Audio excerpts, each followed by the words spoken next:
Oh, there she is. Hello, can you hear me? Hi, Gilad. Hi, Hey. Gallager. Yes. Hey.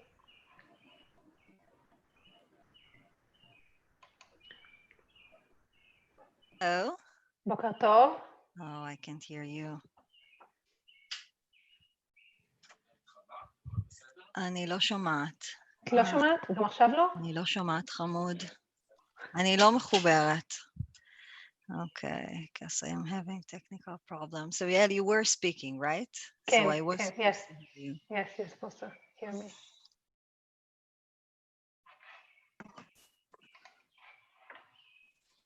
Okay, maybe now? Can you speak Yeah, again?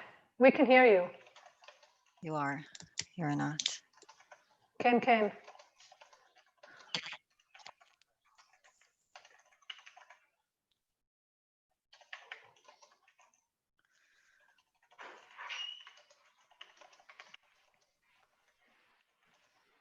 I just don't know if someone is speaking now. היי, אני עכשיו מדברת. I'm speaking, גילת. So can you hear me?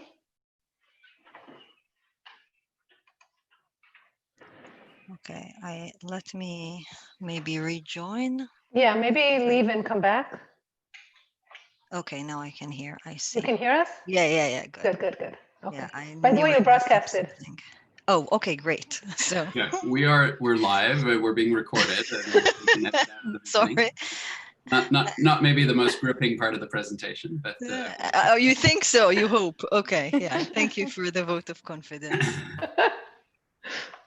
Yeah, I actually tried it before with Ran and it was fine. Okay, but yeah, okay, sorry.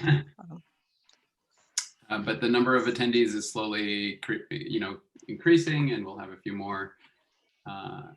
But we are. Let's give it another minute, and then we'll start. And Shweta, we can hear you, right? You can. Yeah, you tell me. That's great. Okay. Yeah. Okay. All right. So in a minute we'll start. Okay. It will be all yours. Really appreciate people waking up at 9 for this. 6 a.m. on the West Coast, as Yes. several people pointed out. Pointed out.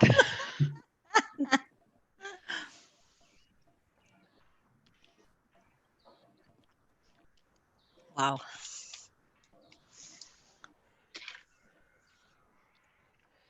Do you want to check that the presentation? Should Yeah, we? let's Can you try to share screen? Yes.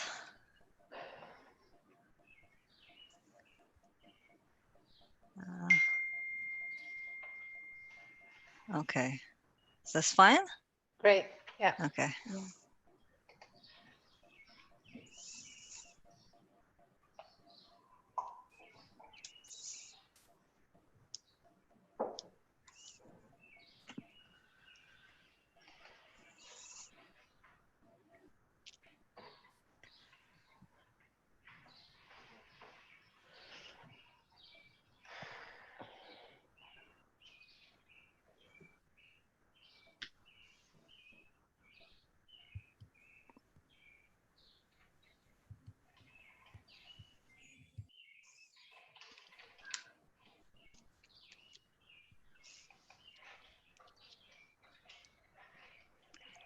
Okay, so let's start. And so Shweta, you have the floor. All right, great.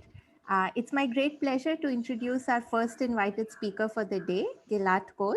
Gilad is an assistant professor at Princeton University. She obtained her PhD at the Weizmann Institute and has done a postdoc at the Institute of Advanced Study, Princeton. Her research focuses on theoretical aspects of computation, particularly in the application of information theory to computational complexity. She's especially well known for her exciting work in interactive compression and coding. And today she's going to tell us about interactive error correcting codes and the magical power of adaptivity. Welcome, Gilad. It's really great to have you here. Oh, thanks a lot. And again, thank you for being up. So again, the title of this talk is Interactive Coding and the Magical Power of Adaptivity. And this is joint work with Klima Fremenko. So this is based on a bunch of joint works with Klima Fremenko and Raghavan Saxena. If you don't know Raghavansh, he's my PhD student. He's about to graduate next year. He's really awesome. I mean, he's amazing with research. He can do other things. For example, you can see him balancing markers, tower of markers off an unstable table. This is very hard. And I think he's like, so he's a Princeton champion in this, but he's actually really good with research too. So he'll be looking for postdocs. You should definitely take him. He's amazing. Okay, so for the non-promotional part of the talk.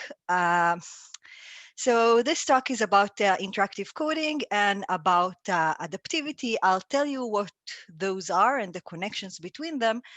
And this talk will roughly be in the convex hull of information theory, communication complexity, and distributed computing. Okay, so let's start at the beginning. And as we all know, the beginning of everything is error correcting codes. And error correcting codes are just encoding schemes that intend to protect messages against channel errors. So their usual setting, Alice wants to send a message to Bob. Maybe the message is K bits. If there is no noise over the channel, she can just send those K bits. Of course, if there is noise, she wants to encode it somehow to add some redundancy. Maybe she needs more bits. Maybe she needs N bits now to protect from errors. And there are various noisy channels, adversarial, stochastic. They vary on their input and their output and so on and so forth. And two things we usually care about when we talk about error correcting codes, two important parameters are the rate of the code or the channel capacity, which is kind of measuring the blow up in the message size. So the size N versus K, right? This is the blow up. I don't want to blow up my message by too much. And the other thing is the distance or the relative distance, which kind of corresponds to the fraction of error you can tolerate. And this has to do with the error correcting capabilities of the code. So again, you don't want to blow up the message by too much, but you want to tolerate as many errors as you can possibly have. And we know from Shannon and the follow-up works that we can have both rate and distance to be constant. So we don't have to blow up the codes by much and the message by much, and we can tolerate constant fraction of errors, which is really awesome. And I mean, I guess for now we take it for granted. This is really an awesome thing. Okay, so let's go to interactive error correcting codes. Those are the analogs of error correcting codes, but they're trying to protect interactive protocols instead of just messages. So now the setting is that Alice wants to send, that Alice and Bob are engaging in some conversation. They run an interactive protocol, so they send messages back and forth. And again, if the channel is non-noisy, maybe this whole protocol, the transcript is only K bits, but if there are errors, maybe they want to use some redundancy bits to accommodate for the error. So maybe they need to send to communicate more. And if you have not seen error correcting codes, you may be tempted to think that you can just error correct every message. So Alice will use an error correcting code on her first message, Bob will do the same for his second message, and so on. This works well if you only have few rounds. Unfortunately, some of the protocols we care about have many, many rounds, and each of the rounds are very short. So think about rounds that are only 1 bit. How do you error correct 1 bit? You still need to send log n bits to have something meaningful. So the blow up will be too big. You can't just hope to do it separately. You really need to encode online. So interactive error correcting codes are error correcting codes that kind of where you encode everything online in a more sophisticated way than just considering the current message being sent. And of course, we want to ask the same kind of questions like in standard error correcting codes. What is the rate or the capacity? What is the distance? And again, an awesome breakthrough work by Schulman in the early 90s shows that you can also have the rate and distance constant in our setting. Again, this is an amazing work, and there were many follow-up works that studies those quantities and other properties of error correcting codes in different models. There's still many core questions that are open. For example, we don't have meaningful trade-offs between rates and distance. It's very hard to know what's the channel capacity, for example, to get okay, so we know for Shannon, there's a really neat formula for Shannon capacity. It's the mutual information between input and output. We're not even we don't have anything like this for interactive error correcting codes. In special cases, when the error is very small, we do have something, but again, those are very hard results that they don't give you, one uniform formula. So there are many open basic questions in error correcting codes. And in this talk, we'll talk about rate and distance and what's the optimality and so on and so forth. But so far, I showed you the two-party model, right? There's Alice, there's Bob, they communicate. There has been many works on multi-party error correcting, interactive error correcting codes, where, instead of two parties, you'll have more parties. So here are some multi-party error correcting, multi-party distributed models that you can consider for interactive error correcting codes. Okay, so this is the point-to-point model. So we have many players, and we sometimes call them nodes, and each node can send a message. In every round, each node can send a message, or let's say a bit, to each of the other players, or to each of the other nodes. This is like, I don't know, like texting. You can text many people at once, and they can all hear different messages from you. So this is one model that was considered in the setting. Another model is the broadcast model, where in every round, the node can broadcast a bit, or again, a longer message, and all the other nodes will receive the bit that was sent. And this is kind of modeling wireless communication. It goes by, sometimes called radio networks in distributed computing, but this is the kind of thing that it models, radios or I don't know, antennas and things like that. So we'll want to consider this. Oh, animation works on Zoom. Okay, cool. So this is more of the things that we'll be considering throughout this talk, those broadcast models. And there are many variations in distributed computing on the kind of models you can study for multi-party communication. One other thing you can do is just before I had a click here, this is called single hop, but you can think about any network. So now maybe you can hear only your neighbors, or things like this. This is another thing that you can consider. And again, in distributed computing, there is like a set of models that are kind of being studied all the time. And we want to understand the error capabilities of those models. Okay, so this is error correcting codes for two parties, for multi-parties. Let me show you some results that has to do with optimal rate and optimal distance, and explain how adaptivity comes into play and how it affects things. So the first thing I want to go over is the question of what is the optimal rate for the noisy broadcast model. So I showed you what's the broadcast model. Let me tell you what the noisy broadcast model is. Okay, so noisy broadcast, this question was first suggested by Gamal in the 80s. And this is Gamal's model. You have n nodes and some constant fraction of error. Let's call the error fraction epsilon. Again, I'm assuming it's constant, maybe 1%. In every round, you will have a node that broadcasts a bit, B, and then each of the other nodes will get a copy of B with probability 1 minus epsilon, and the negation of B with probability epsilon, and this is independently. So players are getting different bits. They're likely to be the same bit that was broadcast, but some of them will get the flipped bit. And the question that Gamal is asking is about the simplest task you can imagine, called identity. Let's assume that each of the players have only one bit, And they should all know at the end of the protocol, they all want to know all inputs. So I have a bit, everyone else has a bit. We need to communicate, and eventually I need to know everyone else's bits. Okay, and of course, what we want to ask is about the minimum rate. How many rounds do we need to do this? Okay.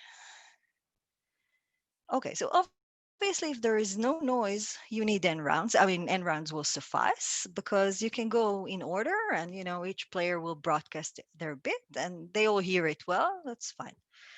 Okay, so now there is noise. How many bits do you need now? How many rounds, I guess, do you need now? So trivially, you need n log n bit, n log n rounds.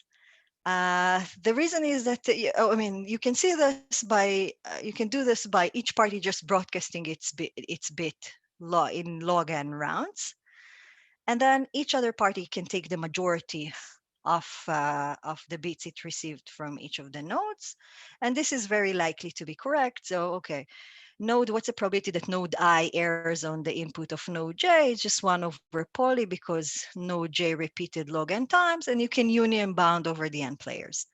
This is easy enough, and this is usually the case for classical error correcting codes and interactive error correcting codes, that if you're willing to blow up your message by log n, you're fine. Of course, we're fighting over this log n factor. We want it to be as small as possible, hopefully just blow up by a constant. So can this be done here? Well, not yet.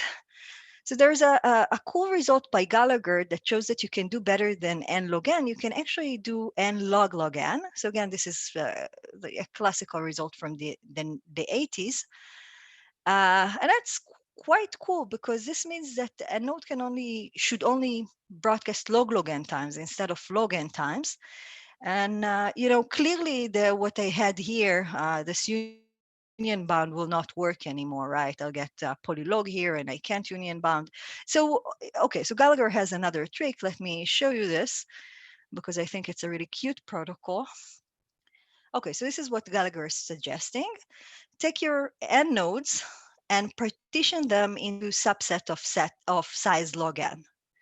And now consider each of the sets separately. So I'm looking at one of those groups. Each of the nodes of this group, will broadcast log n times, will broadcast its bit, its input. Then again, you take majority of the bits you've heard from your neighbors. So just compute the vector x and coordinate j in this vector is just the majority bit that you received from node j. This is what we've done before too. So now we have a vector of length log n, 1 bit for each player in your group, which is kind of your guess of what this person with this node's input is. Okay, so here is the trick. The trick is you use standard error correcting codes. So let's see, be a standard error correcting code with good rate and distance. Let's say the rate and distance are 1 over 10.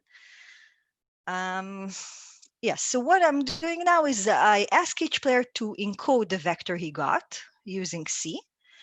And the first player in the group is gonna broadcast the first 10 bits of this code word. The next player is gonna broadcast the next 10 bits and so on. So, I mean, those X's might be different from different players, right? Each one is computing their X, but they're encoding and sending chunks of the CX. And this is done in every group over different rounds. And eventually, all players in this game, all n players have heard CXs for the different groups. Those are different CXs. I want to know what's the probability that one of the n nodes got CX, one of the CXs, the encoding of one of the groups with, say, more than 10% error. And I'm saying this is a small probability. It's 1 over poly n, and you can union bound over everything again. And the reason that the probability, okay, so if you have 10% error, you can still cope, right? I got error correcting code with distance 1 over 10, so I can still decode. Why would this hold? So what is the source of error in C of X? there are two sources. So one is, you broadcast something and the noise may flip it, but I'm assuming the noise is only, 1%. So it shouldn't flip so many things. And the vector is of size log n, so it should be fine. Another reason is that your X was wrong. I mean, whoever broadcast those 10 bits had his X wrong. But this is also a small probability because, every player in the group repeated log n times. So the probability I got it wrong is 1 over poly n, and there are only logarithmically many players in my group. So I should get X correctly. So this should hold, and that's a good trick. Somehow I was able to use union bound to lower the error probability doing this trick with error correcting codes. And okay, I think it's nice. If anyone has questions about this protocol, okay, so I'm giving you this protocol to show you what was done and what we build on. Of course, the question is, can you do better than n log n? It's pretty good, right? Unfortunately, you can't. So a really neat result by Goel, Kindler, and Sack shows that there is actually a matching lower bound, an n log n lower bound. Again, I personally really like this result. It's the lower bound is very insightful. So I liked it so much that I decided to have, a competing paper. And in our paper, you can get a lower, and you can get an upper bound of O of n. In fact, we can show something stronger than this. We can show that any T-round protocol over the noiseless broadcast channel can be implemented with only O of T rounds over the noisy broadcast channel. So it's not only the case that you can do identity. If you give me any protocol that runs for T rounds, even for the noiseless channel, I will give you another protocol that simulates your original protocol and runs in O of T rounds, but is resilient to constant fraction of noise. And of course, this is kind of puzzling, right? Because it's contradicting the upper and lower bounds here. And there's a good reason for this. And the reason is, the title of this talk is Adaptivity. The lower bound by GKS is for non-adaptive protocols. And this is actually the setting that Gamal was originally suggesting. Our upper bound is for a slightly different model called the adaptive model. And we show that for adaptive protocols, you can do better. So let me talk about this difference between adaptive and non-adaptive, which turns out to be crucial here and in other scenarios in interactive error correcting codes. Okay, adaptivity. Okay, so we know classical error correcting codes, and if you want to specify a memoryless channel, you need to say what its input and output behavior. If you put this symbol in the channel, you get this symbol with this probability. Unfortunately, if you want to define an interactive channel that go back and forth, you need to specify more. For example, you will need to specify the order of turns. You will need to say who can get hold of the channel in what round. And we distinguish non-adaptive protocols. These are sometimes called static or oblivious protocols from adaptive protocols. So in non-adaptive protocols, the order of broadcast, the order of turns is known in advance. So before we start the protocol, before we get our input, before we start talking, we know who's gonna talk in round 1, 2, and so on. It's not a function of our inputs. It's not a function of the noise in the channel. It's a function of anything else. It's predetermined. In contrast, in adaptive protocols, nodes can make the decision of whether to broadcast or not based on everything they know. So they know their inputs, they know the transcript they had before, and they can use everything to decide if they want to speak. Yeah, okay, this is a good question someone asked a while ago. So sorry, I only now see the chat. Yeah, so that's exactly the point. Who's speaking? So this is what I'm addressing now. Sorry, so someone asked if I'm assuming that exactly one player is speaking. Okay. Okay. Good.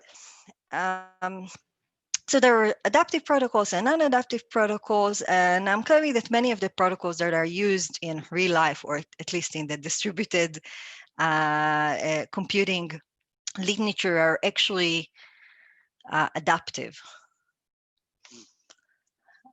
And okay, so maybe you want to consider adaptive protocols, but then you should take into account that you'll have collisions or silent rounds, because if what I'm saying depends on my input and depends on the noise of the in the channel, it might be the case that I'll speak when someone else thinks that it's their turn to speak.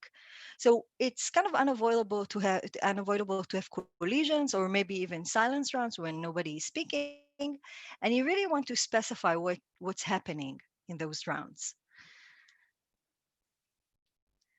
Good. So you need to handle collision. Somewhere it's something that you model. And for me, there are like two approaches. There's like an optimistic approach where you assume that you know something when collision happens. For example, you can detect errors. So collision detection is when there is a collision around you, players are notified that there was a collision. Collision and silence is a very popular model where when there is a collision, it sounds like silence. You don't hear anything. So you can't tell apart collisions and silences. There are models with structured collisions where if there is a collision, you hear maybe the or of the bits, like in the beeping model, and so on. So again, this is very active in distributed computing. There are many models. People are studying various problems over those models. So those are, for me, optimistic models. Since we want to design a protocol, we want to make it as hard as possible for ourselves.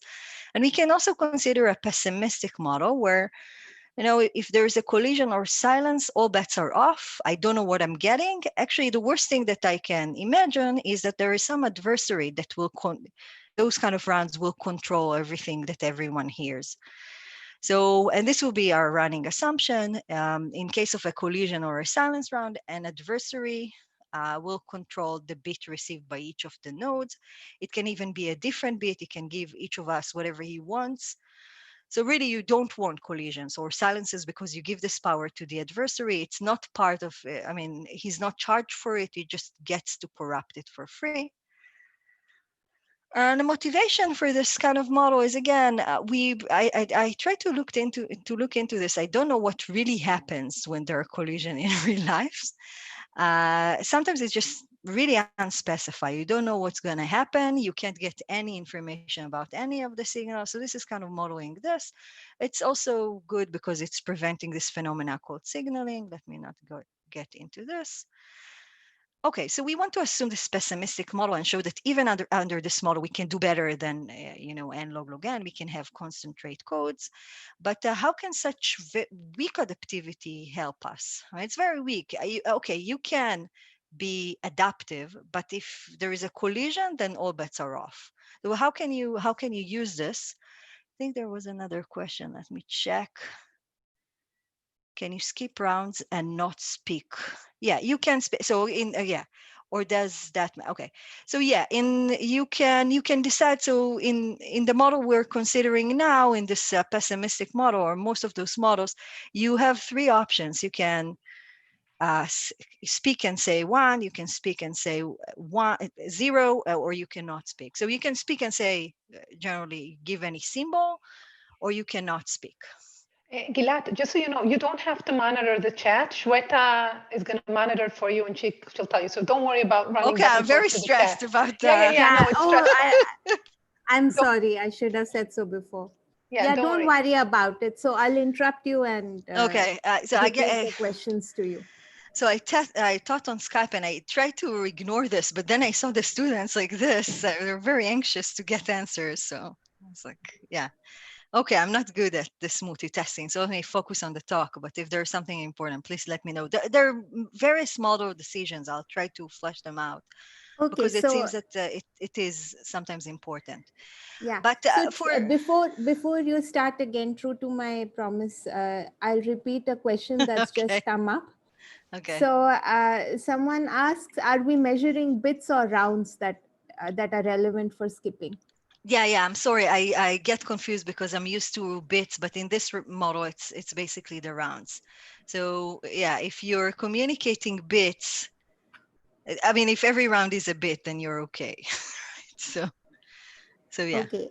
And But another I mean, the original model is about rounds. For us, rounds are bits, so we don't worry about this. Okay. And another question is, what kind of channel synchronicity are we assuming? So synchronous Rounds. partial. I'm assuming that we have rounds. Okay. Okay. So in every And round, you can either speak or not speak. I mean, you speak, you say a bit, or you don't speak. So okay. one of And the, yeah, sorry. yeah, sorry. I guess the questions kind of piled up here. Is there a limit? Is there a limit on the error that this protocol can tolerate?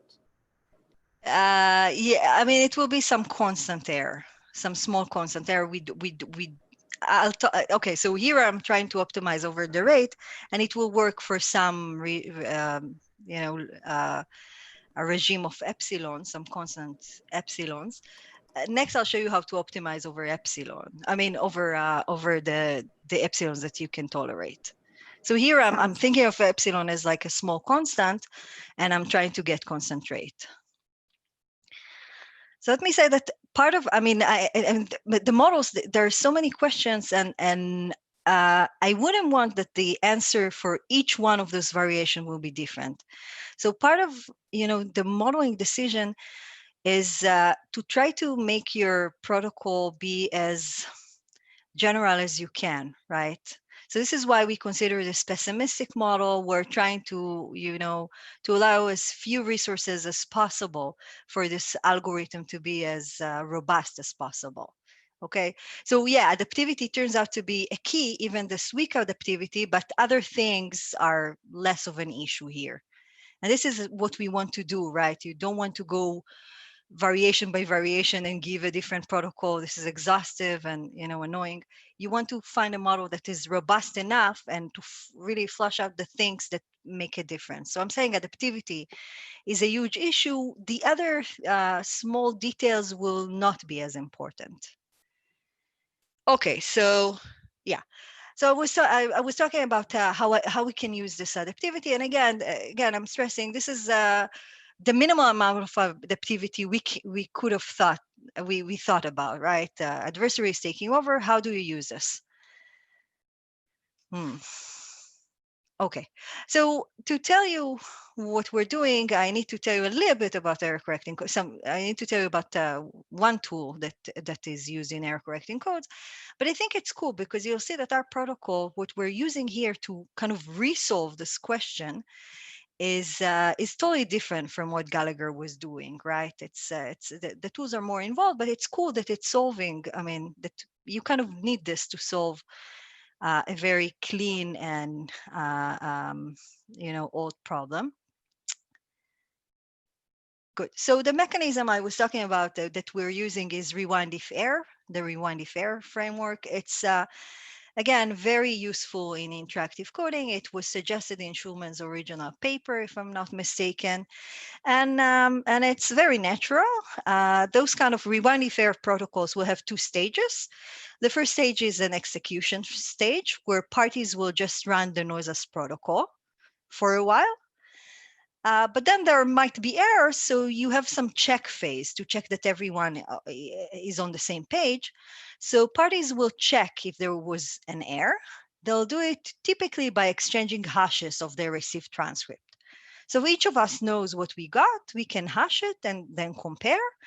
And of course, if the hashes do not match, we know that there was some error. We need to go back. We go back to some pre-specified location. So here is what it looks like for some for a period of L bits. You just run the noiseless protocol.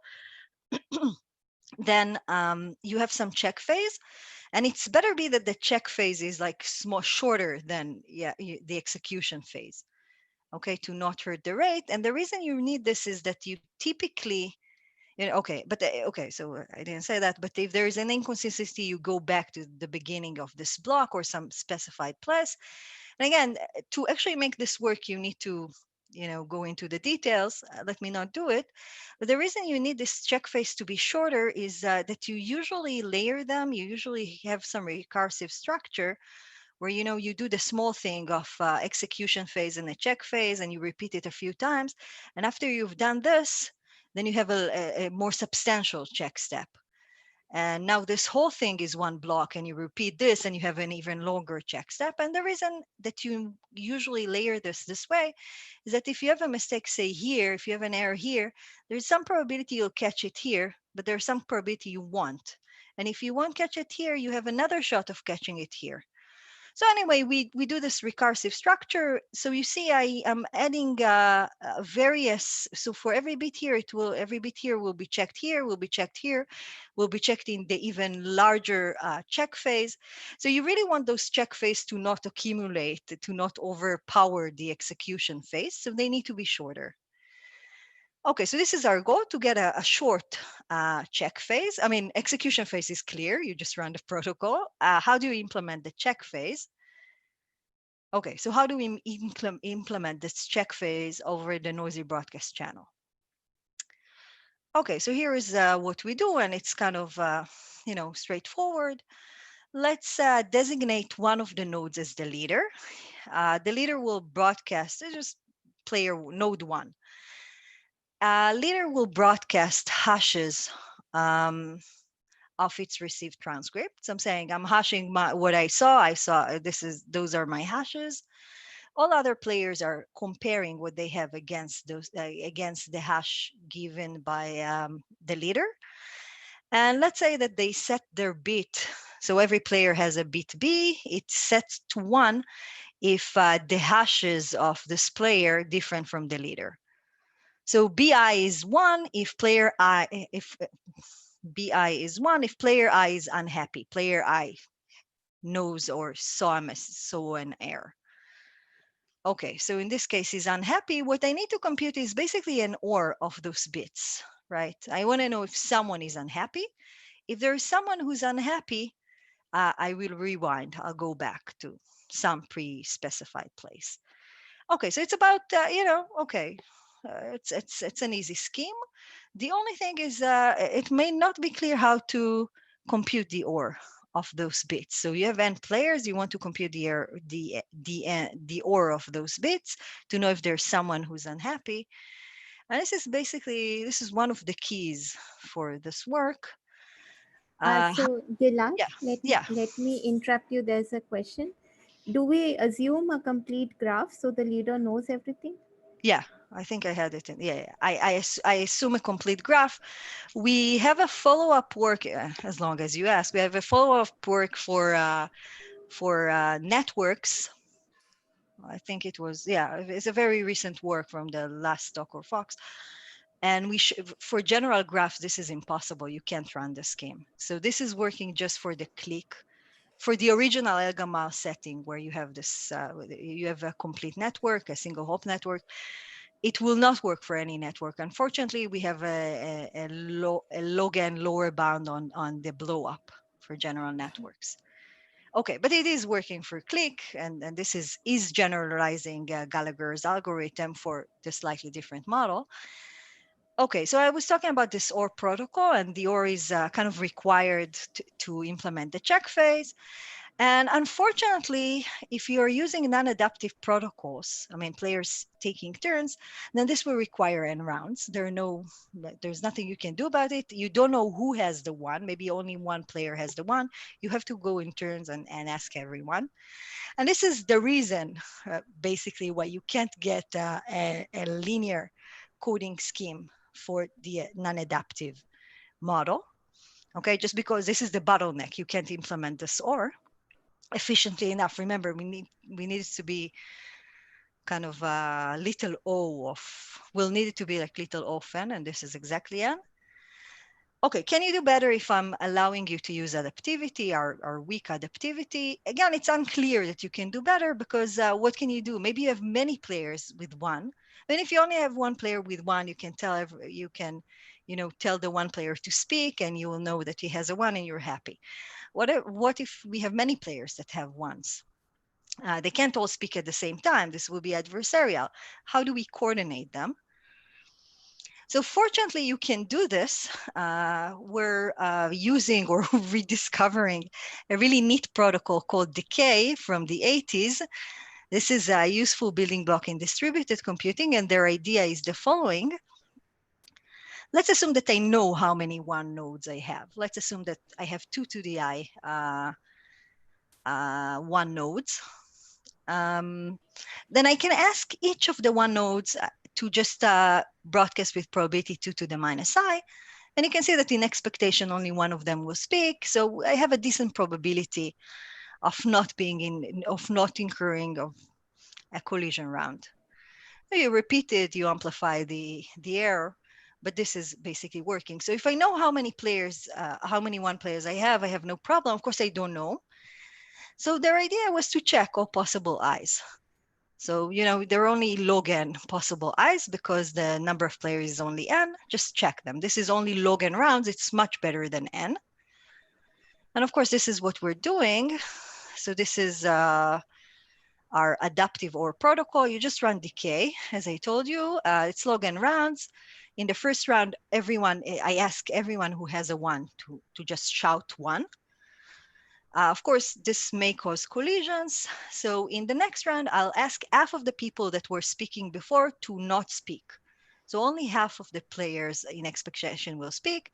And again, if there is a collision, we go again, and half of the players that spoke in the last round, which is now a quarter of the players will speak, and so on. Eventually, I'll hit the right I, the right 2 to the I, and I'll have one player speaking. So this is good. You still need something on top of this. The problem is, for example, in the case that there are no one player, everyone has zeros, then all the rounds will be silent, right? Nobody's gonna talk ever. So all the rounds are silent rounds, and the adversary is taking over all those rounds. So you can easily impersonate a one node. He can just pretend to have a 1 because he can do whatever he wants. Gilad? Yes. There's a couple of questions here. Sure. So if there's a collision, how do you recognize the players that spoke in the first round? If there's a collision, I don't know. I mean, the model is not allowing me to do anything. The adversary is taking over. This is part of the hardship of using this model. But what I'm showing here is like a fix-up. How can we still know the identity? So maybe this is for what I'm saying now. Okay, and there's one more question. Can the pessimistic model of collision in a stochastic noisy model be considered as a special case of adversarial noisy channel in the following sense? In an adversarial noisy channel, the adversary can always control the bit that parties see, whereas in the pessimistic model of collision, the adversary can only control the bit when a collision occurs. Let me see if I understand the question. Let me go back. So the pessimistic model of collision, can we view it as a special case of the adversarial noisy channel? Yeah, so, okay, so the pessimistic, so I assumed, okay, so when you do interactive coding, you have 2 protocols. You have the original protocol, the noiseless protocol, and even in the noiseless protocol, you need to specify what happens in case of collisions and silences. Okay, and then then you need to specify the noise in your model.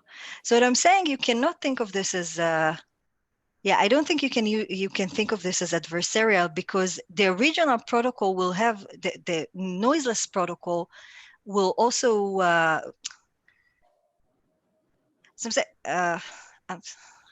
okay, let me see if I'm not sure I got the question. Okay, I think we can take it offline. I mean, it's not super relevant to the current what you're talking about right now. We can come back to it if we have time. Okay, I just wanted to stress there is the original protocol, and the collision model applies to the noiseless protocol, and then there is the noise on top. Okay, so you can change something in the original protocol. Okay, I don't know if this answers the question. Yeah. But let's take it It's fine, later. yeah. Okay. Okay, I guess I'm going back to the first question that in this session of questions about how do you know the identity? So again, I want to assume as little as possible about the model. So I'm not assuming the model tells me who was speaking. Even if you're the only one speaking, I don't want I don't want to assume that I know your identity, anything like this. Again, I want a robust model to assume as little as possible. And then it is possible that you know, maybe all the rounds were silenced or many of the rounds were silenced. The adversary took over, pretending to have a one. How do I know this? I don't know the identities. It's not like it's saying, oh, now the adversary is talking. So how do I know the identities? So this is why in my decay, I ask the players to not just say one, I ask them to give their identity. Okay, just give me your number. And the reason I need this is just to verify their identities later. So after the decay, decay is log n rounds. For each round, I may get an ID of a player that claims to have a one, right? It might be a fake ID that the adversary put in, but I'm going to verify it next. So I have my leader. The leader saw some list of IDs. Now we can call the names of those people. I mean, player 7, do you have a 1? Then player 7 is saying yes or no. So if the adversary is trying to insert like false IDs, it's not going to check out, right? The player is going to say no, sorry, it was probably the adversary. So this is how we you know, take care of fake IDs or of fake rounds where the adversary is trying to pretend to have a 1. So again, I mean, we're trying to assume as little as possible from the model and have the protocol do the work.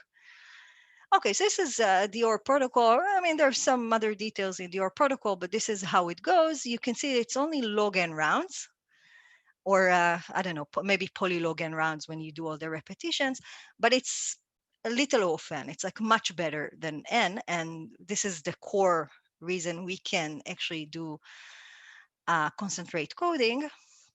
So this is good. Check phase with low communication with few rounds, good.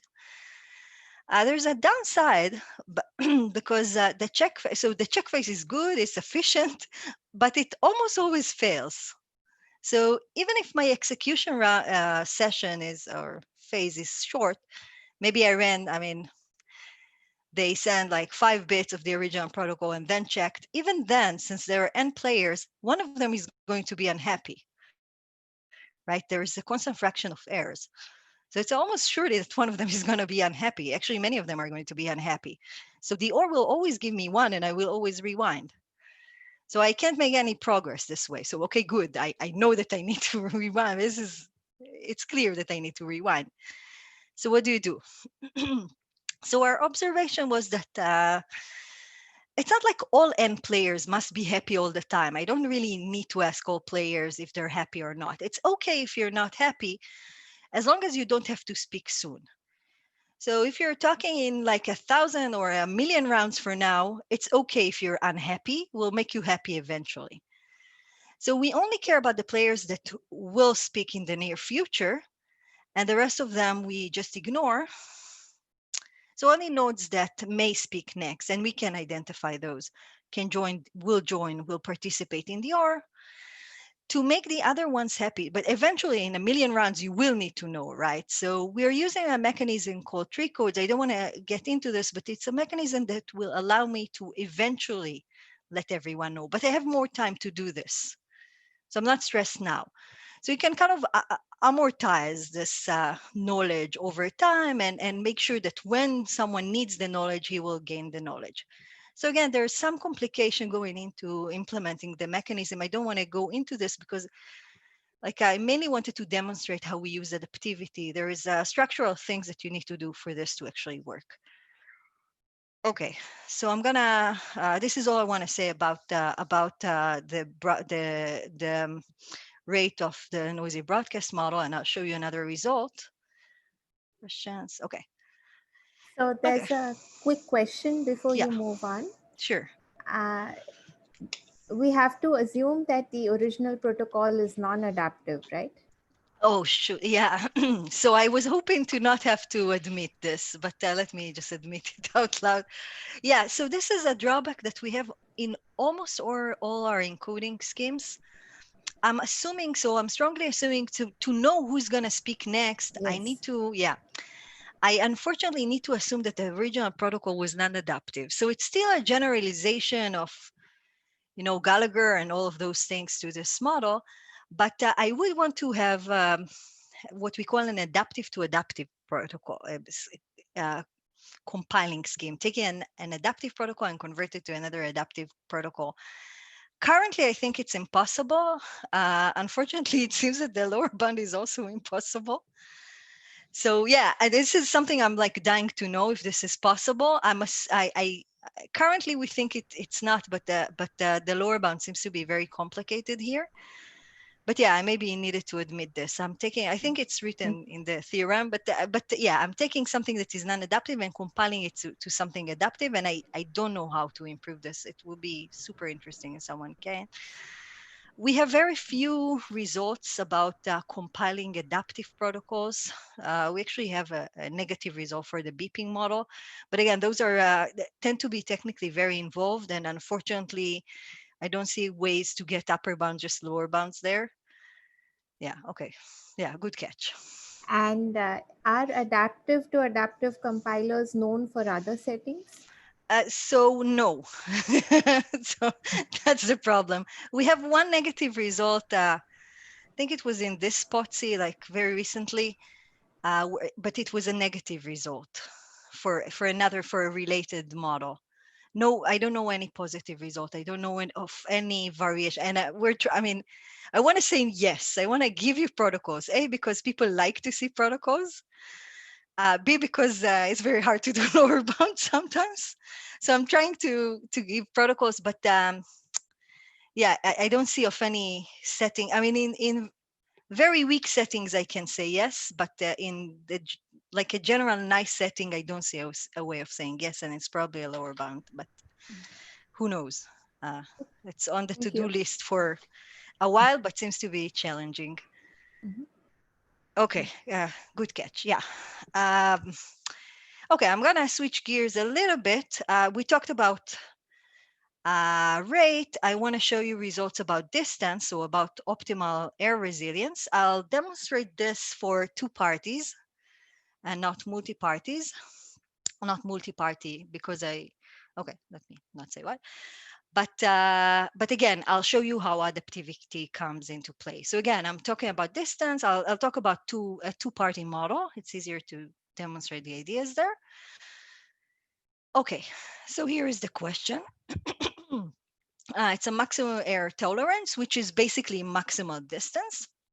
And I'm asking, what is the maximal fraction of adversarial errors that two-party interactive codes can protect against?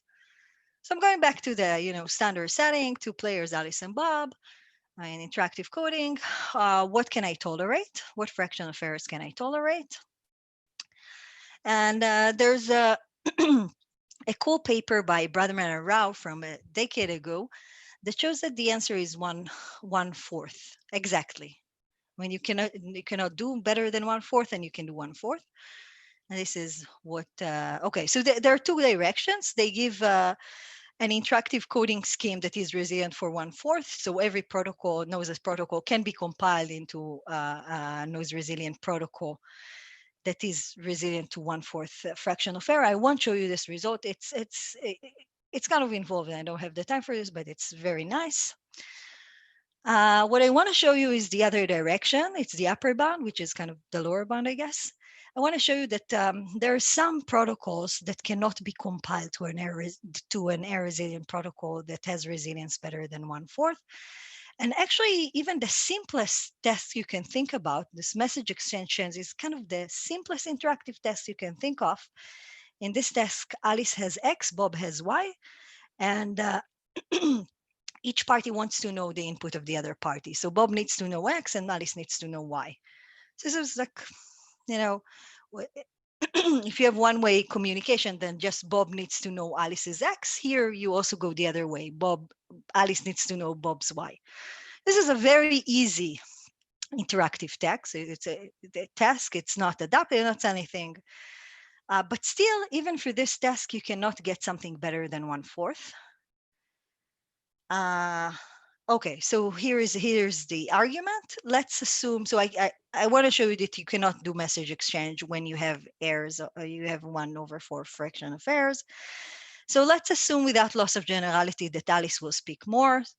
And again, here I'm kind of assuming non-adaptivity, right? Alice is, so they each speak in each round, one of the players is speaking. One of them is going to speak in less than half of the rounds. Let's say it's Alice. And let's say that she has the input X. What the adversary is going to do is it's going to correct the first half of the messages that she sends. So she's talking less than half of the times, and he's corrupting half of this. So it's only 1/4, and it's within his budget. And he's going to corrupt Alice to sound like she has X prime for some X prime that is different than X. So now you can see that Bob is in trouble because he can't say if Alice has X or X prime. All right, because the beginning sounds like X prime and then it sounds like X. So so Bob cannot tell, and you can't do message exchange. So okay, this is a very clean way to show that you cannot do better than 1/4. But again, there is a follow-up works that shows that you can be resilient to at least 2/7 fraction of errors, and 2/7 is of course more than 1/4. So again, we don't know, but we kind of know, the reason for this discrepancy, and the reason is again adaptivity.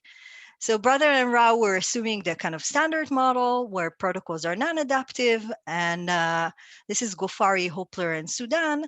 They consider the adaptive model, and kind of in Brother and Rao's paper, it was they acknowledged the fact that it works for non-adaptive protocol, and they really didn't know if you can do better, and it turns out that you can do better for adaptive protocols. So this is the work, this is the follow-up work. And again, you can see that adaptiveness buys you something. You can do better with adaptive models. And the question is again, why? I mean, we've seen one manifestation of this, but this was, we use some distributed computing trick to overcome this. It doesn't seem to be in what we need here. So why is adaptivity helpful for distance? So the overall idea is that if you have adaptivity and you want to save on distance, what you can do is dynamically allocate more resources to the party that was corrupted more. So suppose the adversary is targeting the communication between Alice and Bob. Bob will not learn Alice's input. But if they know this, if they know that Bob was corrupted more, then maybe, Alice can speak more, right? So he will get X eventually. So you give more resources to, the weak party, the party that was bullied, okay? And you can see that once you consider those models or this technique, the lower bound I just show you doesn't work, because the first thing I assumed is that Alice is speaking less, or that I know who's speaking less. And I said it was without loss of generality. It's actually without loss of generality if the protocol is non-adaptive and everything is predetermined. But if you can shift resources, it's no longer without loss of generality, and this lower bound fails. Okay, so yeah, so how do you actually do this? So this is the idea, you shift resources, but how do you actually implement this? Let me show you. By the way, it's almost 10. Can I go to 10:15? Are we doing or? It's still 10. It is, yeah, yes, you can. Yeah, I can. Okay, because I didn't know if we need to have like a break. Okay, good. So let me show you their message exchange protocol. They actually, so again, let me stress this paper is much more involved, and it's a really nice paper that does interactive coding, not just this easy task of exchanging messages, but I just want to demonstrate the core idea for message exchange. This is their protocol. You can see the first three, and think of this as a large number. It's some function of epsilon of the error, but okay, that's just a large number for us. For the first 3 n rounds, Alice will send her input. So I'm assuming large symbols now, okay? let's assume you can send the entire X. You can reduce it to smaller symbols, but again, let me not get into this. So in each of those 3 n rounds, Alice will send her input. Then in the next 3 n rounds, Bob is sending his input. And then there is another n rounds where I don't know who's going to send their input. One of them is going to send it, but I don't know which one. And this will, of course, depend on the communication so far, or on the pattern of errors. So I have the freedom to decide who's going to speak here. So the first 6 n rounds are non-adaptive. I know exactly who's going to talk. The last n rounds are adaptive, and it depends who will be corrupted more. And you can see that this protocol has 7 n rounds. Since I'm shooting for 2/7 fraction of errors, the error budget of the adversary is 2n. This is what I need to work against. Okay, so let's see how this protocol works. Okay, the first thing I'm claiming is that if Bob receives more than 2n messages that contain the same message X, that same input X, then Alice's input must be X. So if I get X 2n times, it must be the right thing. Why? Because the adversary's budget is only 2n. So he cannot corrupt more than 2n messages. So if I saw X 2n times, more than 2n times, it must be the right thing. Alice must have sent it. Okay, so it's good to know. If you hear something 2n times, it's the right thing. And then, I wrote it for Bob, but it's the same for Alice. If Alice saw the same Y 2n times, it's the right Y. Second claim is that after 6 n rounds, when you get to this point, when you're at the end of the non-adaptive part, when you're here, at least one of the parties knows the other party's input. Either Alice knows Y or Bob knows X. I don't know which. But this must hold because the adversary budget is 2n. So one of the parties will be corrupted less than n times. There's no other way. So out of the 3n times that a party is receiving, maybe n of them is going to be corrupted for one. So one of them is going to hear 2n times the same value, and this is the right value. And he will know that this is the right value. So one of them knows after 6 n rounds, and this is indeed why they chose the number this way, why you need 3, 3, and 1. And now what he's going to do, the rest of the protocol that I didn't write, I didn't specify what to do here. What they do is there's an informed party. The informed party knows that it's, and if you know, you kind of know that you know, right? So if I know the value, I'm gonna send my value because I think maybe the other person did not get it. There's a chance that we both know and we'll both talk. That's fine. Whatever, something bad is gonna happen, right? But we already know. But if one of us know and one of us does not know, then the party that knows gives more information to the party that does not know, and this is enough for the party that does not know to know. So this is how it works. It's again, it's a really neat trick where you shift resources,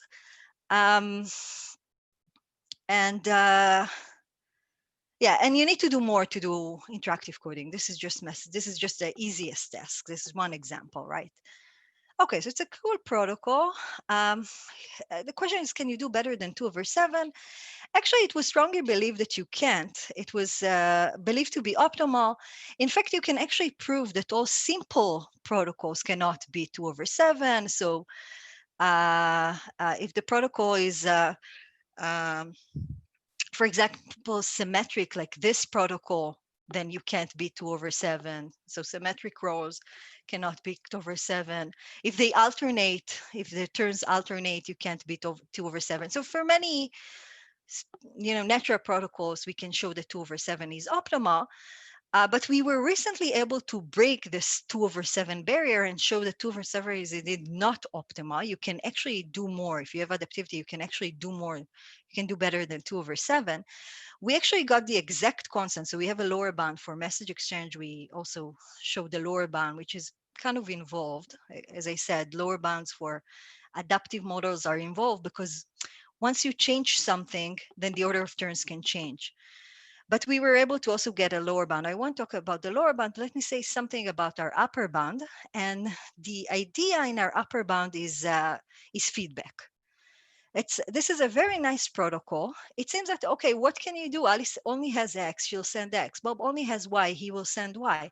But actually, Bob here has something else that he's not using. He has some statistics about the noise in this part. So maybe he got, 3N messages that are the same, and then he knows that there were no errors. Or maybe he got only, 1.5N messages of this kind and 1.5 messages of this kind. Then he knows that the adversary already used much of its budget.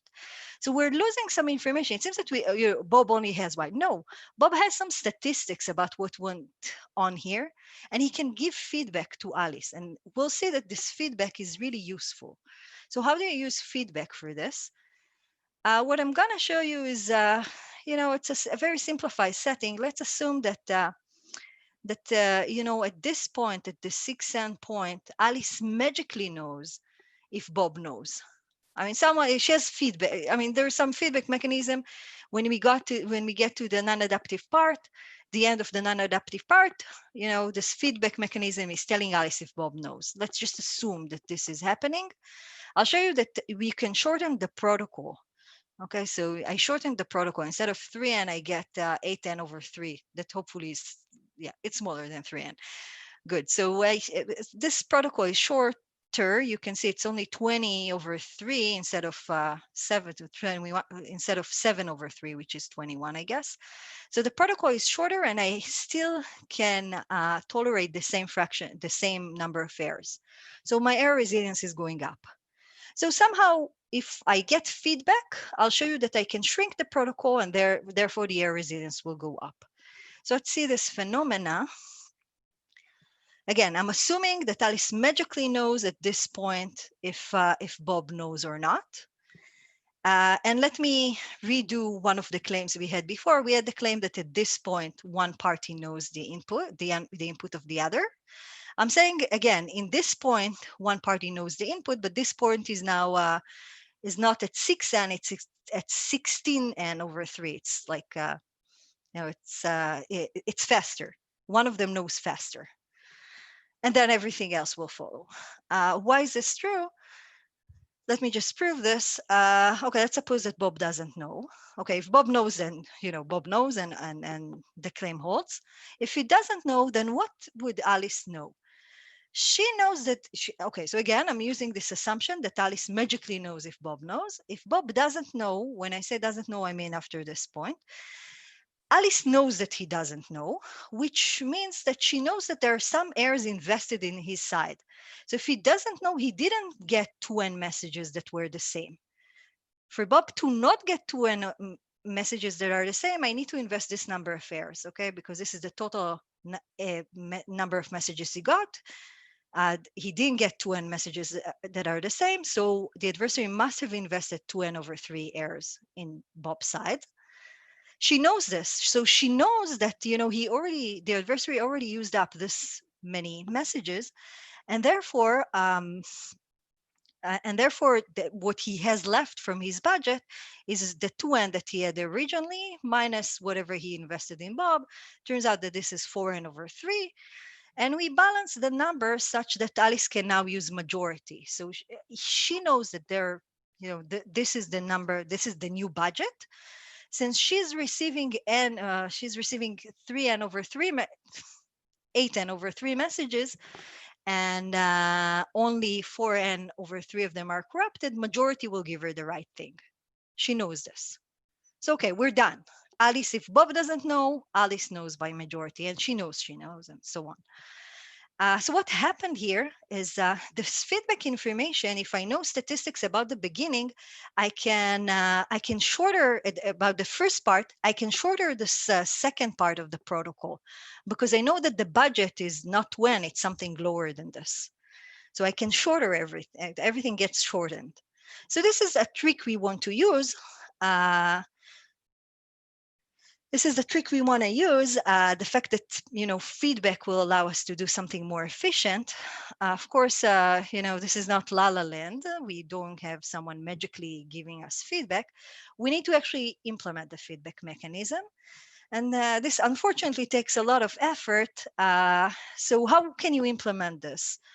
So one, like a simplified version of what we give our feedback is more sophisticated, but let's say it's roughly that Bob sends the number of received messages that are different from the most common he saw. So he's just assuming that the message that the X he saw the most is the right one and everything else is errors.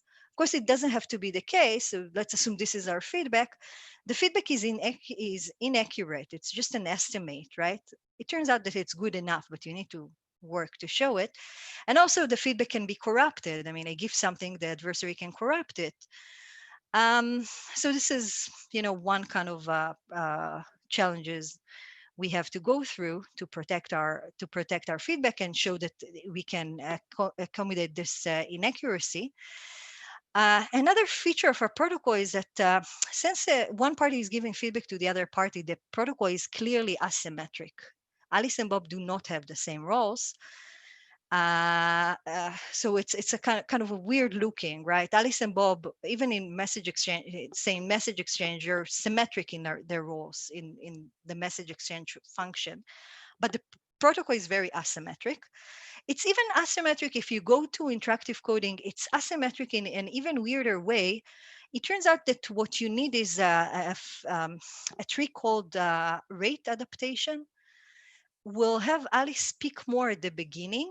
So they will have interleaved messages. Alice will speak for like maybe 4 messages, and then Bob will speak for 3, and so on.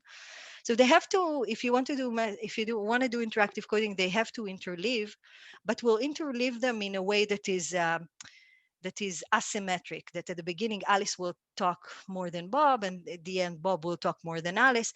And it turns out that those things, the asymmetry, the rate adaptation, is really needed. We now have a lower bound, and the lower bound shows that those phenomena must happen. There are other challenges now that the coding procedures are not as simple as just output the thing that you saw most often. We take some weighted majorities depending on whether the message was got feedback or not. So, okay, the mechanism gets more involved. But again, I wanted to show the phenomena of how you can use adaptivity. So this is was the running idea of this talk, that adaptivity can buy you stuff, and there are other results in our literature. So I think this is my last slide. Let me see. Yeah, I think I decided to not do other works. Okay, so let me just say there are other cool works that talks about the power of adaptivity in interactive coding. I felt it was enough, and I see by the time I was right. But the interesting thing is each of them is kind of fleshes out a different aspect of adaptivity that you can use to squeeze out more from interactive coding. Okay, I think I'm done here with the presentation. I will be happy to take more questions. All right. There's a virtual applause from all of us. Thanks. Yeah, thanks, Gilad, for a fantastic talk. We have a couple of minutes. Does anyone want to ask more questions? So I have a question if nobody has one. Oh, sorry, Adam, do you want to go first? Oh, yeah, not necessarily. Well, okay, I'll be quick a bit. You can decide if you want to take a long time to talk about it. What's known about sort of information, extra information that can be revealed by these by this interactive coding process? Yeah, so there's a cool result from maybe 6-7 years ago by Ran Geller and co-authors. Unfortunately, even if you start with a protocol that reveals no information about the inputs, when you do interactive coding, it may reveal information. And the reason is the noise will take you, maybe there's like a path that you should go into, and this path does not reveal information, but the errors will take you off the path. And you can, I mean, sometimes you can't make sure that once you're off the path, there is no information revealed. So they actually cook up this secure function evaluation. So they use an example from secure function evaluation, and they show that if you do it with noise, you go off the path, and you reveal information. So you can actually show that you reveal information.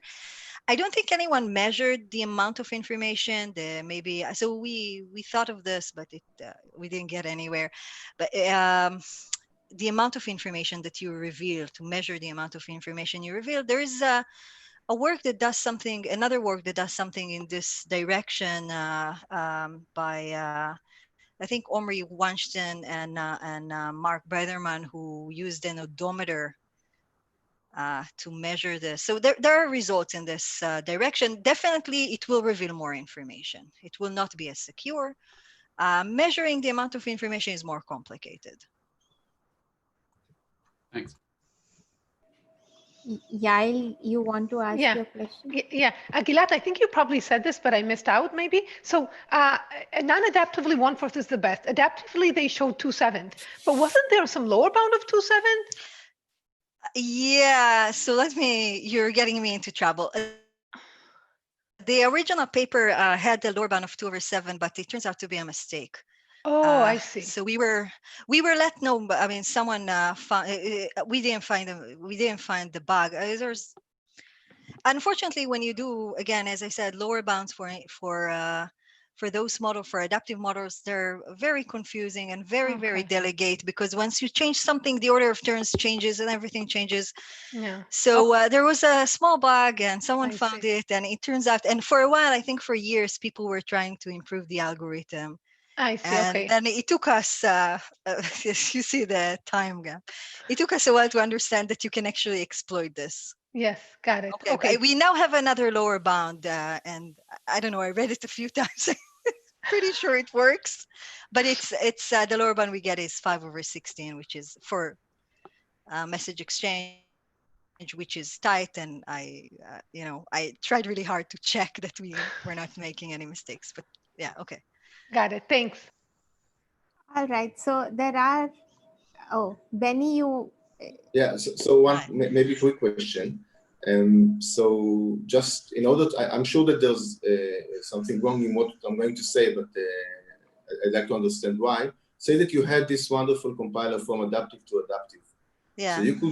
So you could compile your own protocol, right? And it seems that you will be able to get a better error tolerance, and then you will hit this lower bound. Okay, let me see. You're saying so I have an adaptive to adaptive. So it tolerates some fraction of errors. You want so I compiled an adaptive to another an adaptive to another adaptive. Now you say take this adaptive, put it back, you get another adaptive. Right, and in the meantime, you started but with the other adaptive, the second, I mean, you started with noiseless adaptive, that you get noise resilient adaptive 1, right. Noise resilient adaptive 2. Why is 2 better than 1? No, I'm asking. So say that you immunize it against 0.1, and then you try to immunize it again against 0.1. Does it mean that you get a better noise tolerance after you do it? Nothing in our scheme says that you can amplify the error resilience. It's actually a good question. I never thought of amplifying what you have, but the guarantees we have is not amplifying. I don't see that it amplifies. No, you know that amplification is impossible, right? Because you have some bound on the best possible yeah, errors. I guess what you're suggesting is that amplification is impossible. Yeah, so I mean, but it can also be. I mean, it can converge, right? I'm not saying that you'll get another constant. Maybe it converges.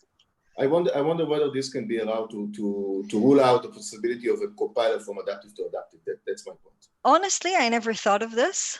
I don't know how to do it, but it's a really cool, I mean, as a question of can you purify or can you amplify, even if it's not helpful for this, it's a cool question, and to know what is the rate of amplification is a cool question. I honestly did not think of this. And I thought of many. I've been doing it for years, so cool. So yeah, okay. So you have a paper for next ITC, right? Yeah, that's cool. Thank you for this. Okay, so we are out of time. There are actually a couple of open questions in the Q&A, but I'll just ask, you can answer them maybe offline. I think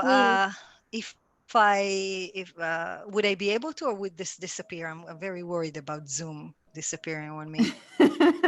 You can type in. Well, I mean, Okay. I've copied them. So, in the Okay. worst case, I can send them to Okay. you, but I don't want to put the conference off track. So Okay. let's Yeah, of end course. the session now.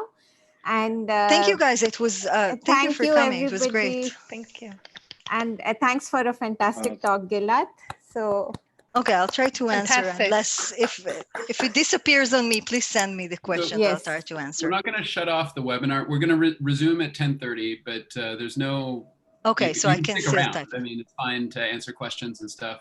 oh, cool. You So can shall I chatting, repeat whatever. them? Cool. We just want to give people a, officially there's a break.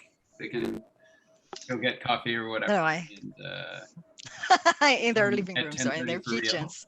And Okay. but nothing is turned off. Okay. Okay, cool. Thank you Okay, guys. cool. Bye. Thanks, Gilad. Yeah, so you can see the questions in the Q&A. If you want to answer them now, or if you want to just type the answer, that's fine too, whatever.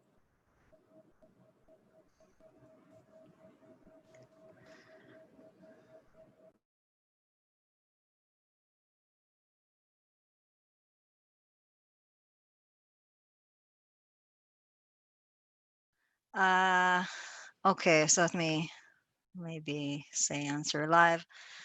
Adversarial noise in broadcast setting. I actually should have thought before attempting to answer this.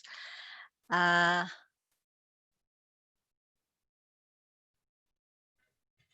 so for adversarial noise, we always have a problem when you have many players because you can target one of the players, one of the nodes, right? You can kill, if you have, say, 1/n budget, you can kill an entire node. So this is always a tricky question, and this is why we like to study stochastic models when we have multi-party. You can say, okay, you are not allowed to target one node. Then you can probably get something. I don't know that anyone actually wrote this result, but there is a subtle issues with what the adversary can and cannot do for this to be meaningful. Okay, another question.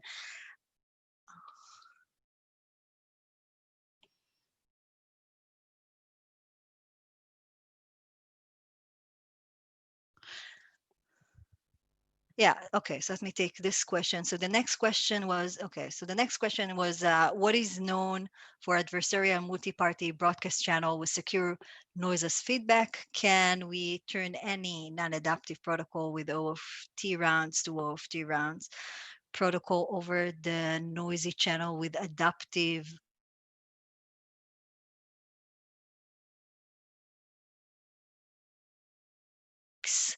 So yeah, if you want to do none, it's even like this is easier than what we do. And I think you can even get to 1/3.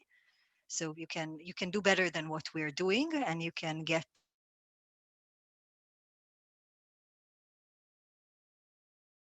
1/3 will be tight for this. Oh, I see. This is for the broadcast channel, not for.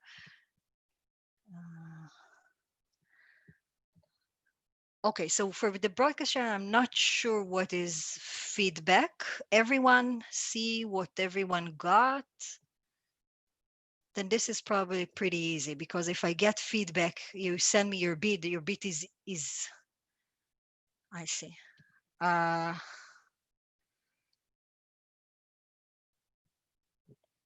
Okay, I see. This is for what the answer I gave before is for the second result, is for the noise tolerance. And for noise tolerance, we know how to do better if you have pure, if you have feedback that is perfect. This is for the first result I showed for the adversarial multi-party broadcast. If I have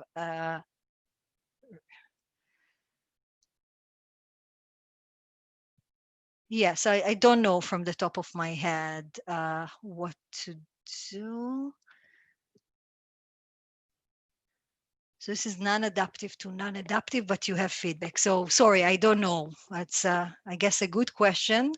Hope I can get a transcript of this. I'm not sure if you can do non-adaptive to non-adaptive if you have feedback, but I can try to think of this.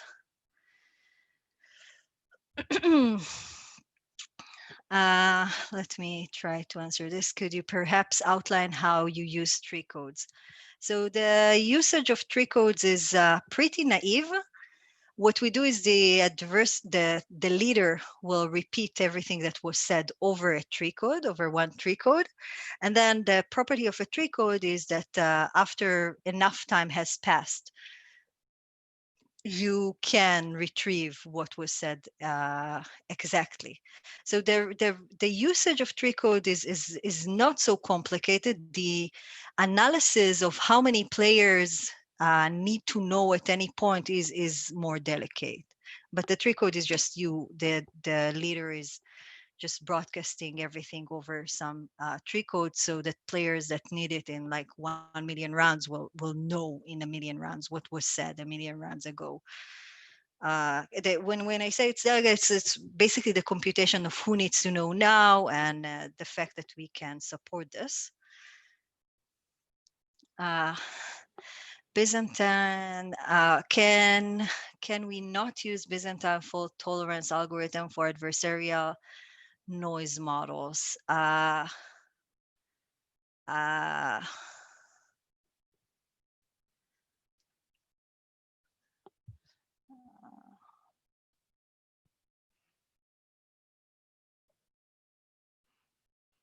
don't know how to use it. I don't say that this is the same, thing, but also depends on what model we're talking exactly, if it's multi-party or two-party, but I don't know how to use this. Yeah, sorry. I can think about some of those questions that were asked that I am not sure of offline. There's some of them are, things I honestly did not think about, and are. I'm very happy that you asked this. Not that we have enough projects as it is, but I'm always happy to have more projects. So I'll be, I guess, signing off now. I'll be really happy to get the questions if someone recorded them somehow, and to think of them offline. But again, thank you very much. It was great and really inspiring questions. Thank you. Thanks, Gilad. I don't think there's there's a video, and I can share. Oh yeah, there's a video. Okay. There will be a recording of the talk, although we stopped the recording kind of at the official end. So okay. The last little bit. Okay, I'll try to remember the cool questions. Okay. But the transcript of the recording I can send to you offline if you want. Okay. Yeah. No. The last okay. part was not recorded. Yeah. Okay. But thanks again. Yeah. Thank you. Bye. Thanks, Gilad. Great talk. Bye.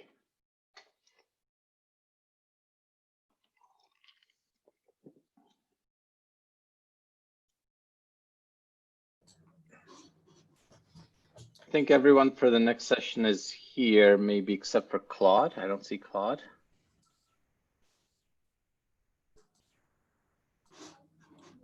Claude said he's going to sign back in. He was like a meeting he had to go to that he couldn't get out of, but he'll sign back in time for his talk. Is Jesper a co-host? He wrote he couldn't make it. So. Oh, okay. So he canceled. I see. Yeah. Okay. So Serge, it's all on you. All on me. Yeah. No, he double checked with me, yes, if it's fine with me, and I said, yeah, sure. Okay. So you have co-host privileges, Serge, so you can. Yes, I noticed. Yeah. Okay, I'll step off for 2 minutes, but.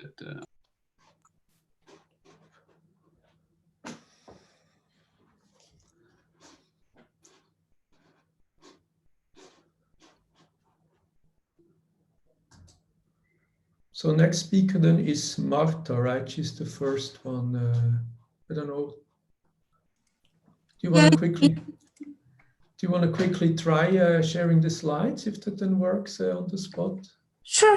I'm supposed to say I'm not sure she can override Adam. So yeah, Adam. You cannot exactly. But that. Okay, well, I'm sure it's going to work. I mean, it looks the same. Yeah, I did it with the normal Zoom meetings. It looks perfectly the same. So. Yeah, and usually it just works like a charm.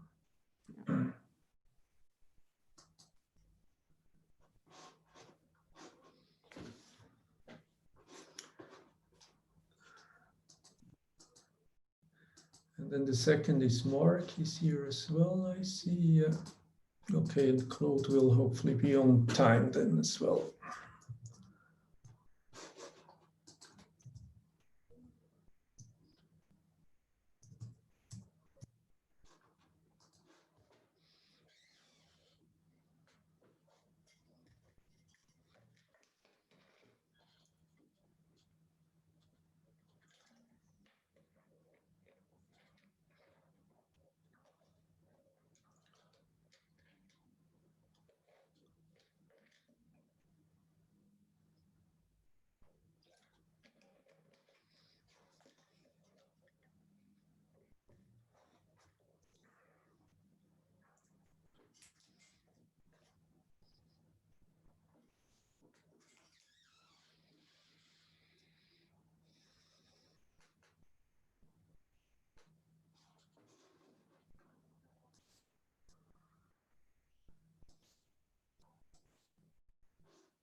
Serge, will you have slides for the intro section? No. Okay. Daniel, are we ready to see? Just tell me when you want to start. Yeah, sure. Let's start. So Okay, Serge, Serge, take go away. ahead. Okay, so welcome back to this session where we're going to hear about 4 nice results in the area of multi-party computation and interactive proofs. So in the first presentation, we will hear about multi-party computation in the setting of a mixed adversary, where we're not considering all corruptions to be passive or all to be active, but where some may be like this and some may be like that. So this model has been considered before, but previous solutions had a pretty bad complexity, while this new work achieves a linear overhead. The work borrows several known techniques like beaver triples, hyperinvertible matrices, planar elimination, and so forth. But all these techniques require new ideas in order to work in this considered mixed adversary setting. Then in the second presentation, that one is also on multi-party computation and on improving efficiency, but now in a standard active security setting, but with a focus on real-world efficiency, considering the actual workings of CPUs, which makes it attractive to consider MPC over integers modulo 2 to the m rather than over finite fields. Now, their protocols are obtained by improving and combining previous techniques, some of which work generically over rings, others were originally designed for the field case and are now made to work here as well by cleverly switching back and forth between sharings over the integers, modulo prime, and modulo power of 2. Theoretical results are complemented with implementations of their protocols and with benchmarking tests, which underline and demonstrate the practical efficiency of their protocols. Then in the third presentation, we're switching gears a bit and move to the topic of interactive proofs, but not in the standard setting with one prover and one verifier, but in the so-called multi-prover setting, where we consider two or more provers that are assumed to not to talk to each other. Now, in order to enforce this non-talking assumption by relativistic means, so meaning you put the two provers sufficiently far apart so they don't have time to communicate, it is important to have low communication complexity, to have really high sort of clock rate. Now in this talk, we will see a new relativistic zero-knowledge proof for three-colorability that requires surprisingly little communication. At the core of the construction is a new kind of commitment scheme, which with so-called implicit unveiling, which is an extremely neat idea. And then finally, in the last presentation, that one is also related to multi-prover interactive proofs, but more from a complexity theoretic angle and in the context of the general question whether structured computational problems are necessary for cryptography. So what they concretely show is that from a black box perspective, hardness in MIP intersect co-MIP is not necessary to realize IO plus one-way functions. Now this new result strengthens and unifies previous work on the topic. The main hurdle here in this new result is that the verifier for languages in MIP intersect co-MIP is allowed to be randomized, whereas the previous known results were relying on a deterministic verifier. Okay, so that's my short summary of what you can expect in the next few talks.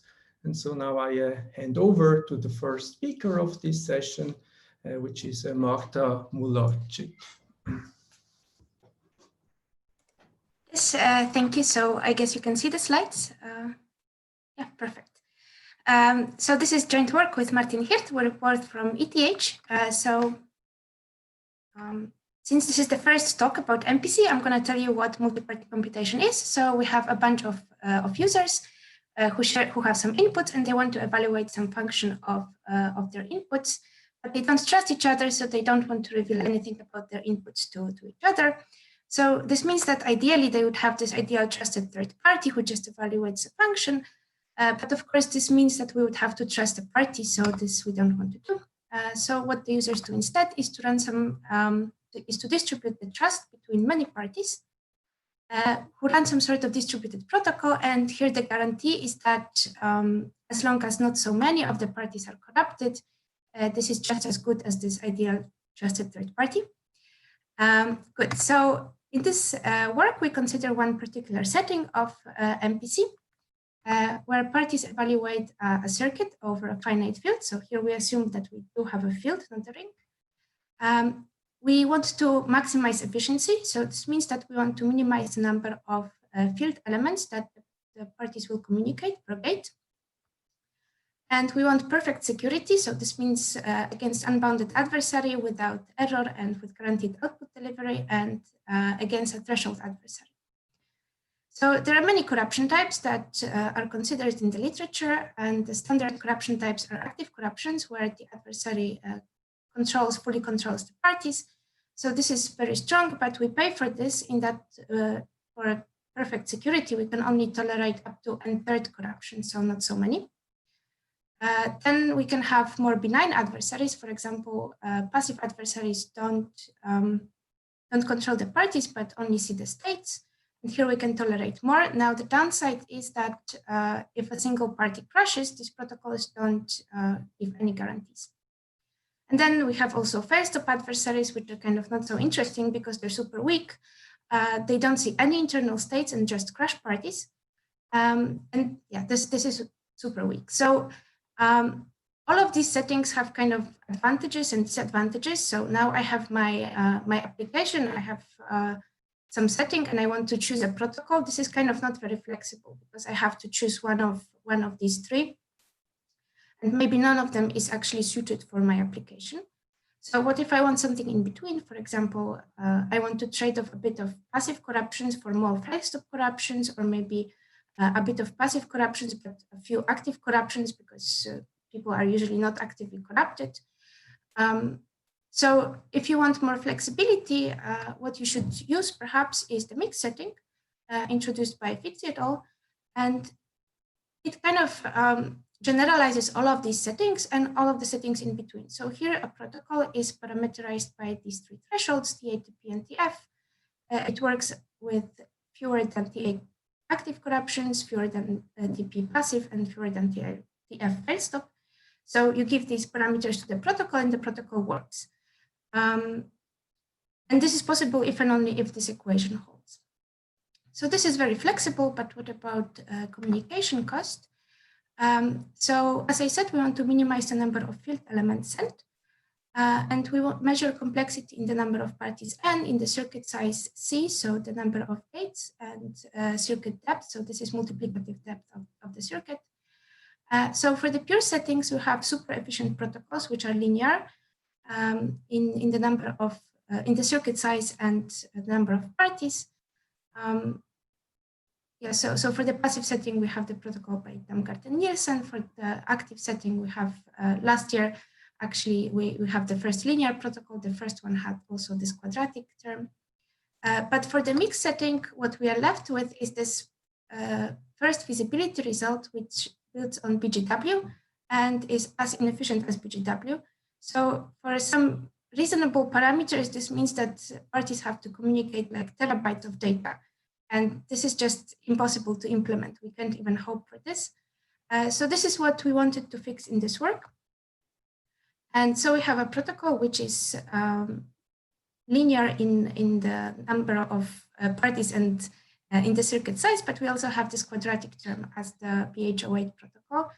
And I want to stress that even for very bad circuits, we have quadratic complexity, which is orders of magnitude better. So this is possible to implement somehow. We can hope for this.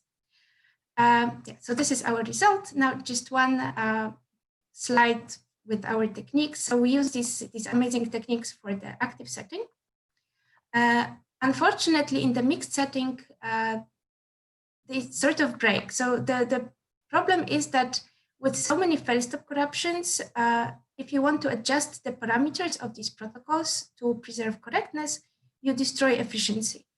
And the problem is that roughly all of these techniques somehow distribute work among correct parties. So in the active setting, there are many correct parties, and one can somehow distribute the work.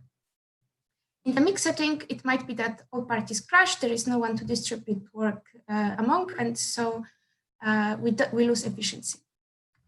So our solution is to kind of slightly modify maybe the active protocol, and at various points we'll execute this heartbeat, which is super simple. We just check whether a party crashed by this party sending some value to all parties, and then we run consensus. The downside of this is that consensus costs a lot. We want linear complexity, so we only run it every now and then, and we make sure that privacy is preserved even with crashes. So we can repeat the protocol without the crashed parties. So that's the overview of our technique. And to summarize, we have the flexible protocol for the mixed setting. It's as efficient as active protocols, and it's quite simple, which I think is an advantage, not a disadvantage. Yeah, so thank you.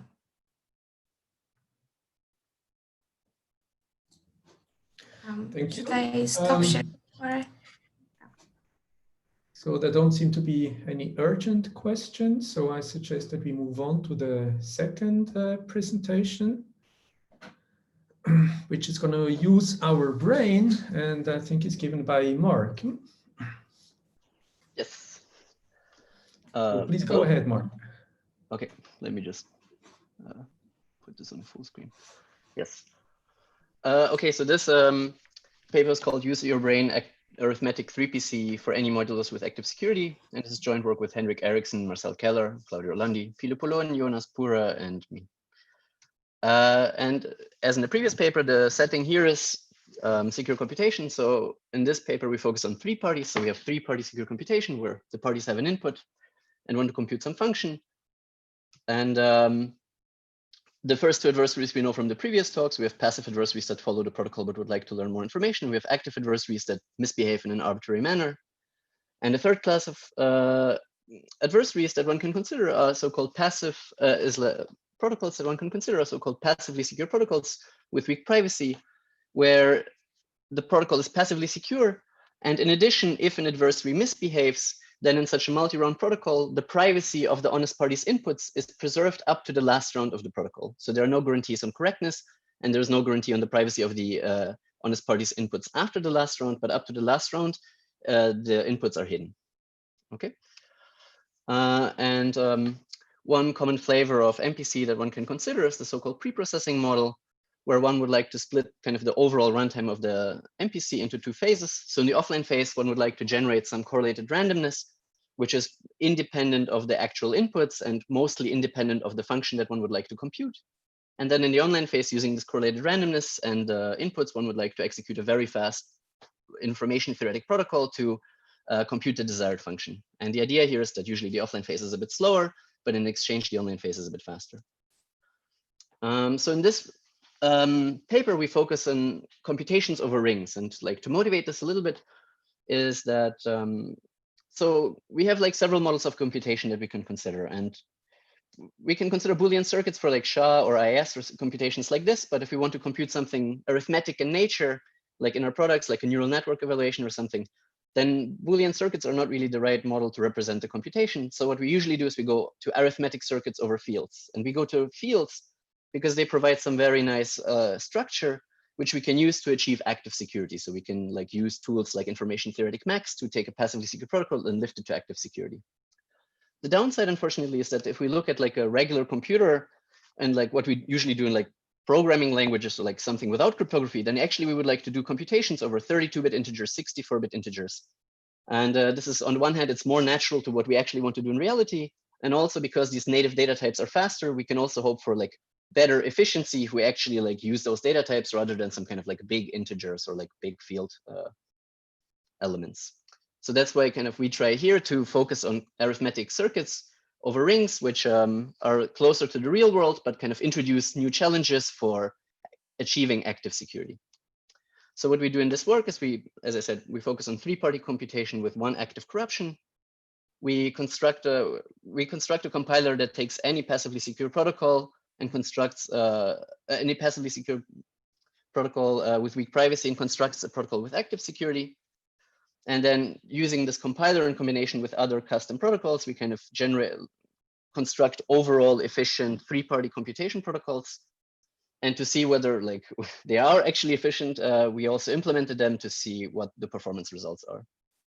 And the whole starting point of this work was really a paper that we had in 2018 at Crypto, where we had a compiler that takes passively secure protocols and transforms them into actively secure protocols. And because the compiler was quite simple, we had the intuition that maybe if we use this compiler, we can actually get practically efficient protocols. So our starting point is this compiler. So just quickly recall it, we have three parties and they would like to compute some function and assume they have access to some passively secure protocol. So if a malicious adversary sends a bad message, then potentially the output of the computation will be correct. So now we would like to use this passively secure protocol to generically construct an actively secure protocol from this. And the idea in that paper was that, okay, we introduce a layer of indirection. So the real parties will imagine some virtual parties, and the virtual parties will compute the function on their behalf. And the real parties now will simulate the virtual parties in some appropriate manner. So in this case, we have the virtual parties in the clouds, and the real parties next to each other will always simulate that virtual party. So for every virtual party, we have two real parties simulating it. On the other hand, for every real party simulates two virtual parties. Okay. And the idea is that now the virtual parties will execute the protocol, and then the real parties get the output. And the way this was done is that assume magically that the real parties for each of the virtual parties agreed on a random tape and agreed on some input for that virtual party. So now whenever one virtual party sends a message to another virtual party, all of the real parties that simulate the sender can send one message to each party that simulates the receiver. And now because we consider only one active corruption, we know that if the adversary misbehaves, then the other party is honest and it will send a message that is inconsistent. So in here from Alice's view, if the messages that she received are consistent, everything is good. If the messages are inconsistent, then she can abort because she knows that the adversary tried to like misbehave in the protocol. So this is kind of like the very high level of the protocol. And when we look at the efficiency, basically for every single virtual message, we need to send 3 real messages. And why do we need to do this? Because it's a passively secure protocol. We need to ensure that Alice never answers to a maliciously formed message. So Alice always needs to immediately check the correctness. And kind of the idea here is that if we have a slightly stronger assumption on the passively secure protocol, then we can delay this check. So what we basically do is we assume that we have a protocol with weak privacy. And now again, kind of the real parties magically agree on inputs and random tapes. And then in the second phase, the protocols execute, the parties execute the protocol. And then in the third phase, they basically do one check that all the messages that were sent were correct, rather than doing a check at every sent message. So now if we have one virtual party sending a message to another virtual party, then rather than both of the senders sending the message, we will have one party acting on behalf of that virtual party, whereas the other one for the moment does nothing. So one of the real parties simulating the sender sends the message to all of the receiving real parties. And at this point, Alice cannot check whether she received the correct message or not, but because the protocol has weak privacy, she will simply continue under the assumption that this was actually the correct message. And then in the last round, the second real party that simulates the sender will basically send a digest of all of those messages, which is like a compressed version of all the messages that that sender was supposed to send. And using this information, Alice can then check whether she received all of the correct messages in the previous protocol execution, and can then check whether everything was okay. And kind of like even for three parties, we see that now instead of sending 3 messages, we only send 2 messages per virtual message that we would like to send. So the protocol that we compile is basically Beaver's arithmetic circuit evaluation, because it's passively secure, it computes over rings. The only thing that we need in addition here is that it also requires some correlated randomness that we need to generate to be able to use that protocol. So kind of the overall approach that we have is that we have custom-made pre-processing protocols for generating this correlated randomness. And then we use the passively secure protocol of Beaver in combination with our compiler to get the online phase to get our overall protocol. And we implemented this stuff and checked how fast it is. So basically we have 3 parties on 3 different continents, and we did computations over 64-bit integers. The implementations are in MP speeds and ShareMind, and we could get over 10 to the 5 multiplications per second. And if we had the parties being on the same continent, then we could get around 10 to the 6 multiplications on per second. Yeah, and basically I skipped a lot of stuff. So there's also a protocol without pre-processing. There are details of the pre-processing protocols and implementation and details. You can find all of those things in the paper. So thank you very much for your attention. Thank you, Mark. I got sort of one question, but I suggest we'll do the Q&A at the end of the session. So hang around, please, and then I'd like to give the word to Claude for the third presentation.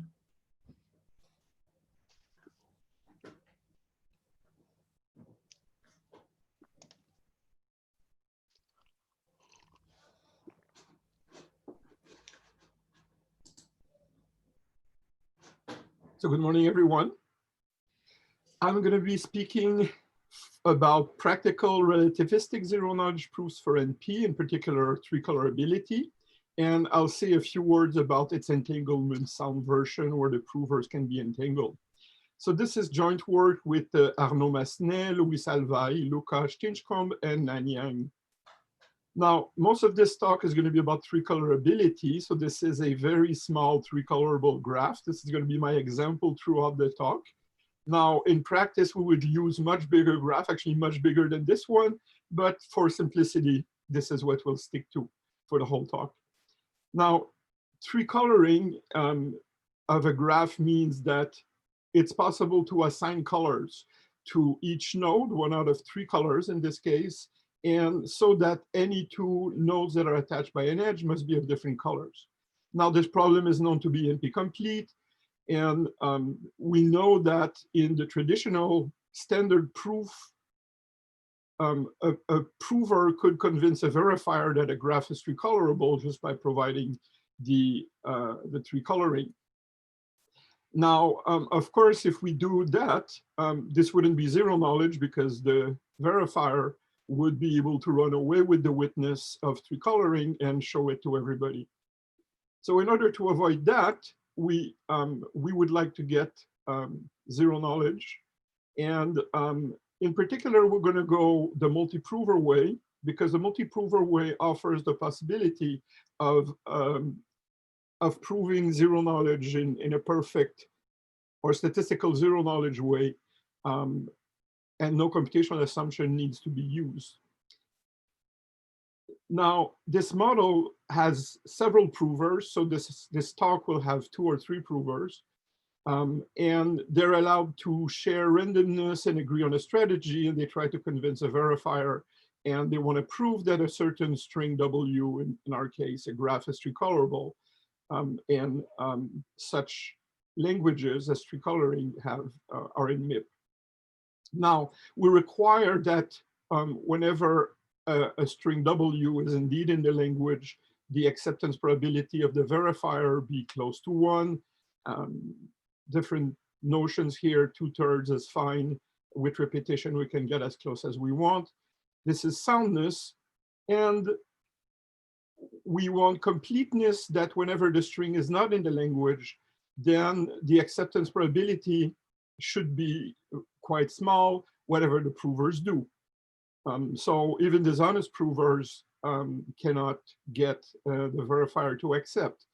Now, this model has an assumption that during the run of the protocol, the provers cannot communicate. Now, this turns out to be a rather subtle business, but this would be for another talk. Let me just emphasize that it's been suggested by Killian as early as 1990, and then put forward considerably by Adrian Kent, that one way of implementing this is by having distance between the provers.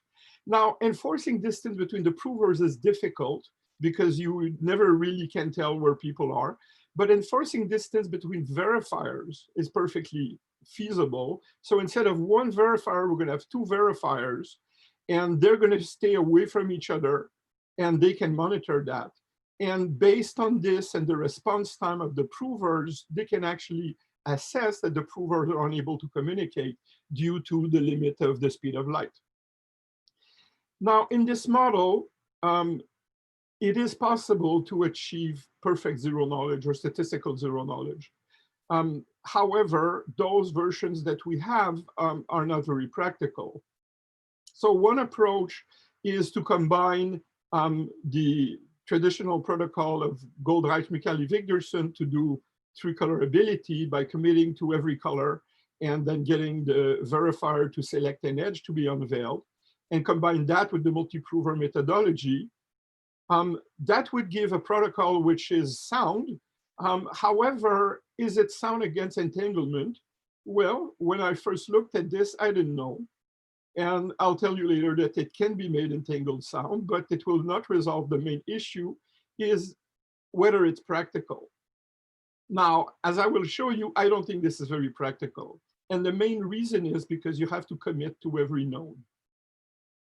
Now, another approach was taken by Chailloux-Leverrier in 2017, and they proved that Blum's Hamiltonian path zero knowledge proof can be made entanglement sound. But unfortunately, it is still not practical. It's actually even less practical than the first approach. Now, why is that? Well, this is a space-time diagram, and on the left, you have a verifier giving information to the first prover so that he can commit. And then the prover sends information back to the verifier to actually commit. Now, on the right, the other verifier is going to request to unveil according to the protocol, and then the prover will unveil. Now, it turns out that in order to get relativity to kick in, we have to make sure that these events are synchronized properly, and this is what the dashed diagonal lines show. And as a matter of fact, okay, I have a small glitch with my slides here, but the Chailloux-Leverrier version of the protocol will have that the distance between the 2 sets of provers verifier has to go quadratically with the number of vertices, whereas this other approach that's sort of very natural would grow linearly. Now that means that in practice, if you use pretty big commitments, and if you use, if you want to implement safety via distance, you have to get your prover verifiers very far from each other. For practical sizes, that would be at least hundreds of kilometers. Now, on the contrary, our approach will use only a logarithmic amount of communication in each round. And by doing so, we can actually implement this. Now, our starting point is, again, this protocol of Goldreich, Micheli, Wigderson. We can make it entangled sound by using a powerful theorem, which says that if we add a third prover verifier pair, it will naturally become entangled sound. And this is a powerful theorem of Kempe, Kobayashi, Matsumoto, Toner, and Vidic. And it basically says that if we had a third prover who's making one of the first two, we're going to get entanglement soundness for free. Now, not quite for free, because the soundness error will increase polynomially. Now, our idea is that instead of committing to the whole graph, we're just going to ask one prover to commit to one edge and the other prover to commit to potentially another edge or the same edge. Now, what kind of commitments do we use? We use commitments that are the traditional ones, essentially, but with a small twist. We get one prover to tell a randomness string to the verifier, a verifier that tells the prover a randomness string that yields a commitment, and then the other one unveils. Now, that's the traditional way of using commitments. Now, the trick of our paper is that we realize that if we get both of them to commit, you can actually get them to unveil obliviously. So if you give them, if you ask them both to commit to a value, and then you give them different randomness, then you can actually establish the colors. But if you don't give them different randomness and give them the same randomness, you will get them to, sorry, I'm completely out of time. So the point is that if you ask different edges with an intersecting node, the bottom one in this example, you can ask one prover to commit to this edge and the other prover to commit to that edge, to that edge. And if you ask that with the same randomness, you can corroborate that they give you the same commitments when asked the same node with same randomness. However, if you give them exactly the same edge, but with different randomness, you can actually see the colors. So our protocol is extremely simple. Each prover is going to be asked one edge with two randomness, which are just bits, and they answer back a commitment, which is actually just a trip. And if they're asked the same edge, you can check the color of the two endpoints. And if you give them potentially different edges, but with common nodes, you can check their consistency. Now, if you alternate consistency test, which we call well-definition test, and edge verification test, then we can get a soundness error, which is actually pretty bad. But if we repeat sufficiently many times linearly in the number of edges, we're going to get an exponentially small error probability. Now, let me just skip my argument of soundness.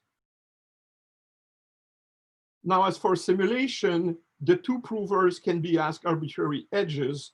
And we can see that in the case where they're asked arbitrary edges, you can see either no colors at all, one color, or two colors, and therefore this will remain zero knowledge. Now, for entanglement soundness, we apply the same theorem that I mentioned before.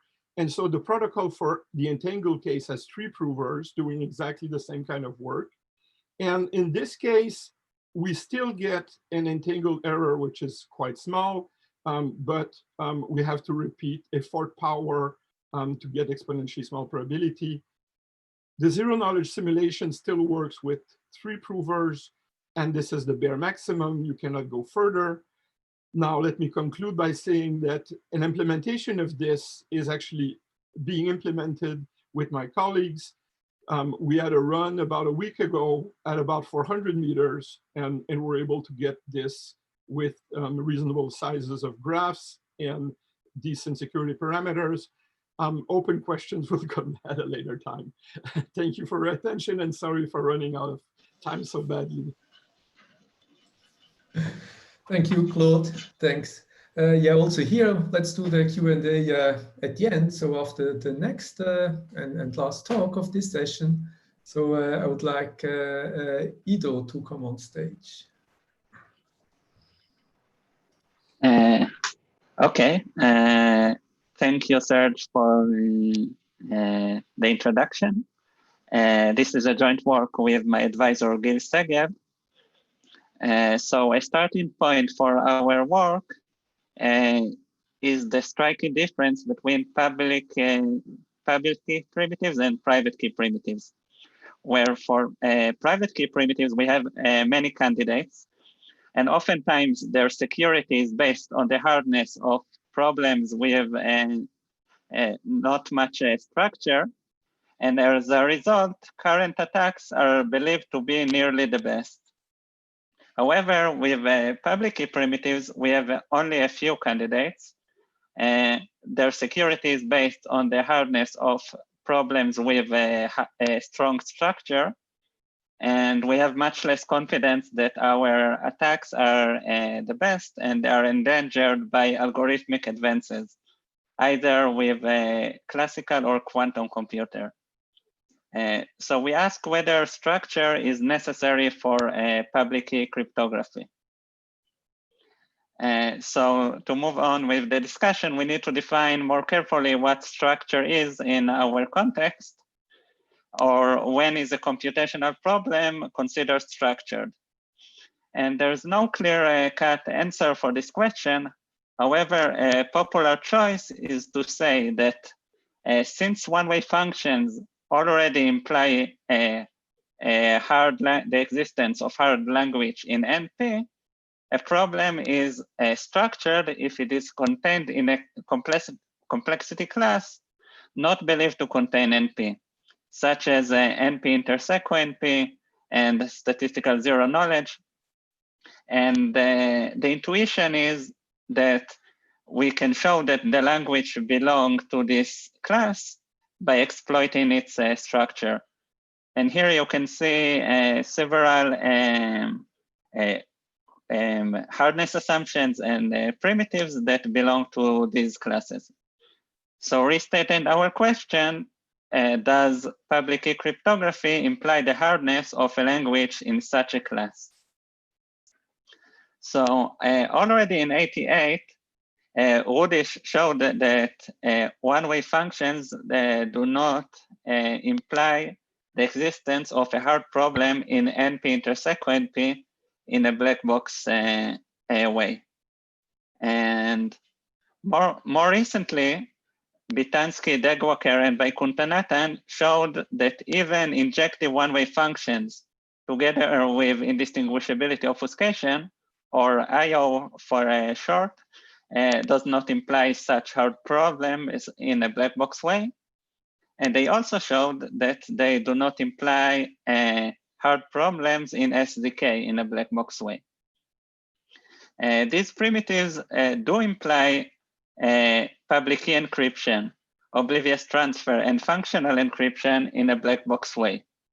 So a consequence of that is that all the primitives on the left-hand side does not imply the existence of a hard problem in NP interseq NP or in SDK. Now, in our work, we show that these primitives do not imply the existence of a hard problem in AM interseq OAM. And we note that AM interseq OAM contains both NP interseq NP and SDK. So in some sense, we generalize the two results of BDV. However, the result of BDV for SDK applies also for promise problems, while our result applies only for languages. And even more generally, we showed that injective one-way functions together with I/O do not imply the existence of hard problems in MIP interseco MIP, where MIP is the class of languages with multi-prover interactive proof. However, this seems a bit too much because NP is contained in MIP interseco MIP, and already one-way functions imply hardness in NP. So this seems like a contradiction. So in the pre-recorded version of this talk, I discussed this in depth. However, a short answer is that if we have a black box construction in some class, it doesn't necessarily imply that we have a black box construction in a class contained in it. And moreover, the same class can have inequivalent definitions of a black box construction. However, to fully understand the meaning of our result, I highly recommend listening to the pre-recorded talk. Okay, so here's a more formal statement of our result, which I don't expect you to fully understand because I didn't define everything. But we showed that there is no fully black box construction of MIP protocols for a worst case hard language and its complement from an injective one-way function F and an indistinguishability obfuscator for F-aided circuits. It's important to note that both the results of BDV and ours are independent. The corollary to public encryption, oblivious transfer, and functional encryption is independent of whether I/O or not exists. So a takeaway message is that public key cryptography does not seem to inherently require even little structure. So we should not lose hope in basing public key cryptography on unstructured problems. So that's it, and thank you for listening.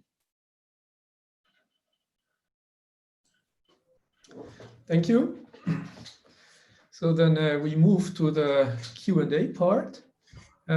First question I have for Mark. So it's a question by Amit Agarwal, and well, he's asking if there's anything structurally special about three-party computations. I guess concretely, why is your result about three-party computation? Can you extend it, generalize it to two-party computation or multi-party computation? So if we are in the two-party computation setting with one corruption, then we cannot hope for information-theoretic security. So this would require us to introduce computational assumptions, whereas our protocol is information-theoretically secure. Regarding more than three parties, the modified compiler works for more parties, like for any number of parties, albeit with like a small active corruption threshold. But the protocols that we tailored for like all the building blocks that we need around the compiler, they are specifically for three-party computation, and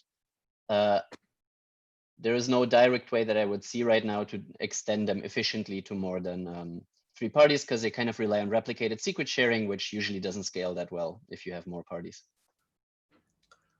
Okay. Another question, well, that I have, as far as I understand, right, a dishonest party can make your protocol abort. And do parties then realize, I mean, who was the cheating party? We didn't check whether we have identified. 1 second. We didn't check. So for like we proved everything with regular abort. We didn't look into identifiable abort in this setting. I would need to think about it carefully. Presumably the answer is no. We only have abort for the moment. Yeah. I mean, that would sort of be my guess, right? Because there's some consistency check, and if that doesn't work out, then you know something went wrong and you're bored. But seems that you would have to some additional thing to figure out sort of why there's this inconsistency. So we definitely don't have identifiable abort, because if you receive one correct and one incorrect message, I mean, even in the kind of for identifiable and not identifiable abort, one can look at the old compiler And there basically I receive two messages, one from the adversary, one from the honest party. I cannot tell which of those two is incorrect. So basically, if you would want to have identifiable board, one simple way to get it is that, like, if you have more than 3 parties, that you have an honest majority in every set of, for every virtual party, you have a set of real parties that's simulated. If the set contains an honest majority, then you get identifiable board. That's like the simplest way to get it. For 3 parties, we didn't look into it more concretely. Okay, yeah, thanks, makes sense. I see that Adam has a couple of questions for Claude. Do you want to ask them directly, Adam? Sure. So one question for Claude. Let's see, just about the model more generally. So you distinguish between like non-communicating provers and entanglement sound provers, but then in your slides you sort of mentioned like local variables provers. I think. Right. So my understanding is there are like 3 nested models. There's sort of, you know, classical correlations, entanglement, and then no signaling. So if you allow me to take the you can share your screen if you want. Yeah, sure. Okay, so I guess I'm no longer in share screen mode. Let me. But just quickly, like, do your okay. So basically, the assumption that signaling is impossible only implies that whatever requires signaling cannot be done. Now, there's a very broad world of what can be done without signaling. And the original picture that local is what is the opposite of signaling is not sufficient. We realize that quantum allows more than local, and that this is still not signaling, but there's a whole world between quantum and signaling that we call the no signaling world, which is potentially possible, but where we have no physical evidence that we can actually implement these things in our world. So this is theoretically possible. It's stronger than quantum, less than signaling, and it's a broad open question whether our physical world allowed for any of this. Now, for good paranoid cryptographers, our ultimate goal is to show security even against no signaling, because if the assumption is that you cannot communicate, then you mean that you're given any no signaling possibility, unless you can prove that those are impossible physically. And therefore, and this is sort of one of the open problems that I didn't get to mention, proving a similar result for no signaling is the ultimate goal, because right now we can prove soundness against entangled prover. We can actually prove it's not sound against general no signaling provers, this protocol that we have. And therefore, if it turns out our world is more than quantum and that it allows for some of these no signaling possibilities, then we lose the soundness completely. So this is one of the main, and the fact is there are currently absolutely no zero knowledge proofs except for statistical zero knowledge of the standard kind. Anything like NP or more is not done in zero knowledge in the no signaling world at all. I see you have eyebrows moving, but this is it, right? There's no zero knowledge at all in the no signaling world. There are many papers about interactive proofs, but there's no zero knowledge. That's cool. I have another question, but I want to give I don't want to monopolize the time. So I want to let, if there are other questions, I'm happy to wait. Well, I mean, I have another question to Claude. So your protocol with security against entangled provers requires 3 provers, right? Currently, the proof techniques that we're using uses that. However, it doesn't mean that the 2-prover protocol is not sound against entanglement. We just have no idea of the bound if we keep it with 2 provers. It's not that we have a way to break it, but we don't know how to prove a tight soundness bound in that case. Okay, so but potentially sort of the 2-prover version that you have could also be secure in that. Absolutely, and within the same number of rounds. I mean, it's possible that the protocol, just as we now implement it, is sufficient for entanglement. We just don't have a proof of it. Yeah, yeah, because indeed, I mean, these proofs usually are quite hairy, and sort of your way out is to use this big hammer of these people that you mentioned. Well, yeah. that's basically because I'm good at protocols, but not so good at quantum. Yeah, yeah, sure. No, we're doing good in time. So Adam, I mean, please go ahead and ask your other question as well. Sure, Claude. This is also a question for Claude. Can you tell us more about the model of sort of the time, how you're measuring time complexity? So you mentioned that there's sort of this connection between how quickly each prover can interact with its or each verifier can interact with its prover, and the required separation between the verifiers and implicitly the provers. Yeah, so and I didn't understand, like, is that based on total communication, or like? Typically, in the protocols, the older protocols that I mentioned, the provers have to commit to a huge object before they can find out which part they're going to unveil. And so the constraint is that you have to separate the two pairs of prover verifiers enough that one prover will be able to commit the whole object to its verifier in such a way that the other prover doesn't find out okay, so the verifier is giving some randomness to the prover to do the commitment, and so the other prover shouldn't find out about that.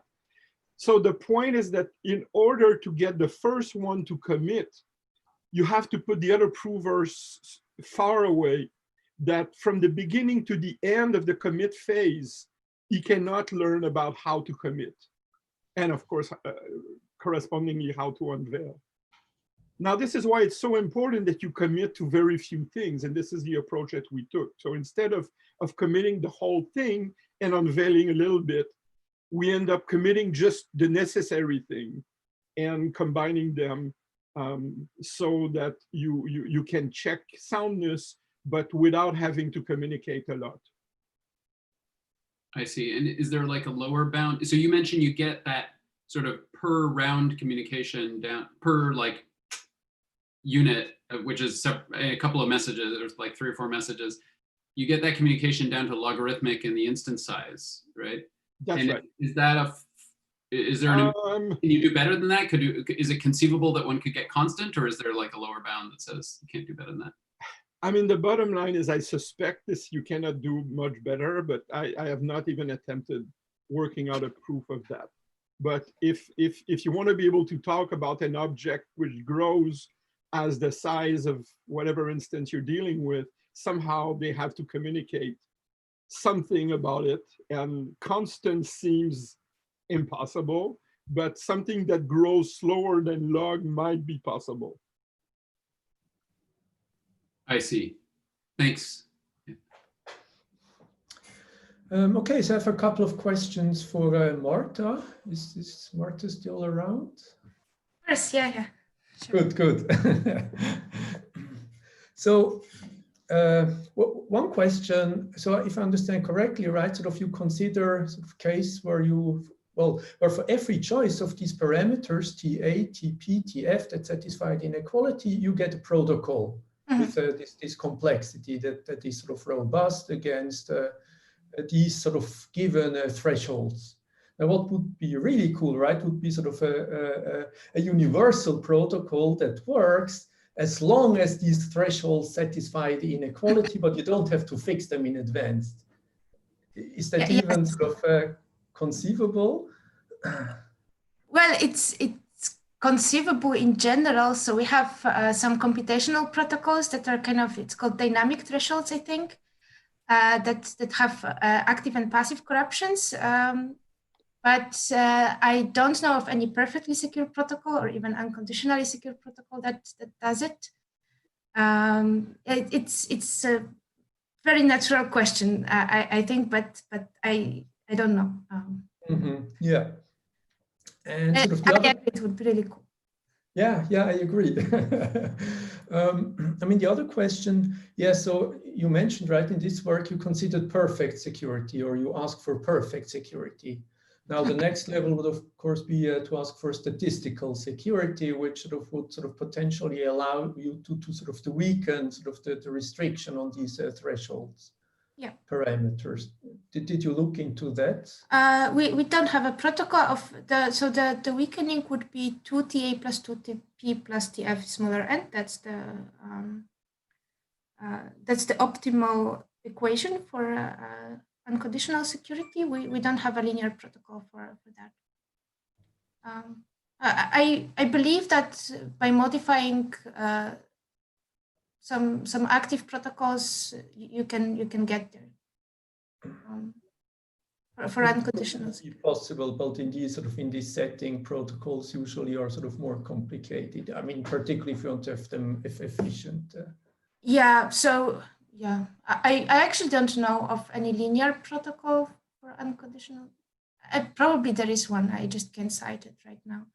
I mean, we didn't do everything, right? There are, of course, many open questions that one can ask.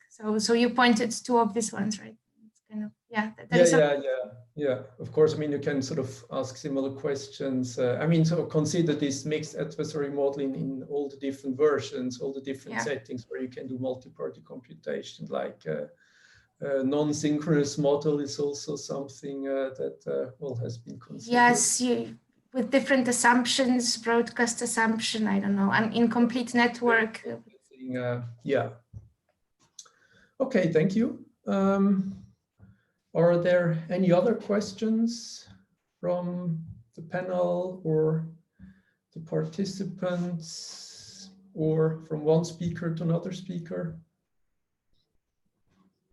I had a question for Ida. So I didn't, you mentioned a little bit how you resolved this contradiction about how you can show separation from MIP intersect co-MIP even though it contains NP. I guess I didn't understand your short explanation. Could you maybe say a little more, or try to just explain Yeah, again? sure. So the reason we have this unintuitive phenomena is because the proof of MIP of IP equals P space, and MIP equals NX. They are both non-relativizing, right? So even though one-way functions imply the existence of an NP verifier in a black box way, we cannot take this NP verifier and turn it into an MIP protocol for the complement of the language. So I think our result, like here in high classes where we have such a non-relativizing, non-black box techniques, our results seem weird. But for AM intersect AM, where we don't have such results, we can understand it as more like simply, right? Okay, great. Thank you. Then I suggest we all thank the four speakers for their very nice presentations.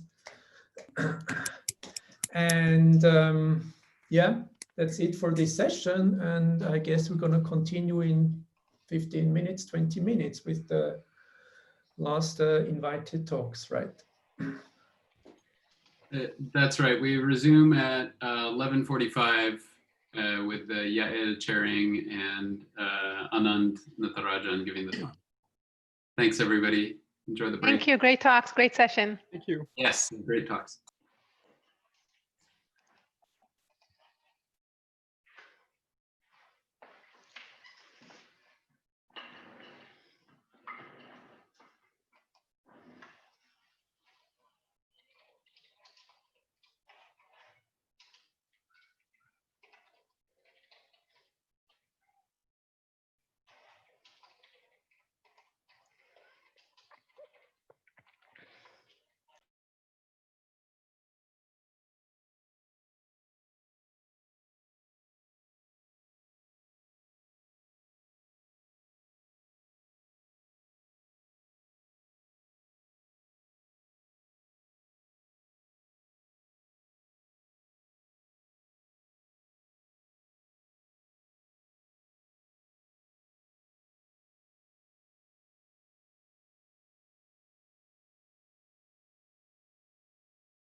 Anand, are you there?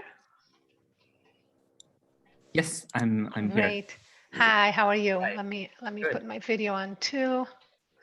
Hi, good to see you. Hi. Listen, can you try to share screen, put your slides on just to see that it's working? Yes, let me just turn on the slideshow.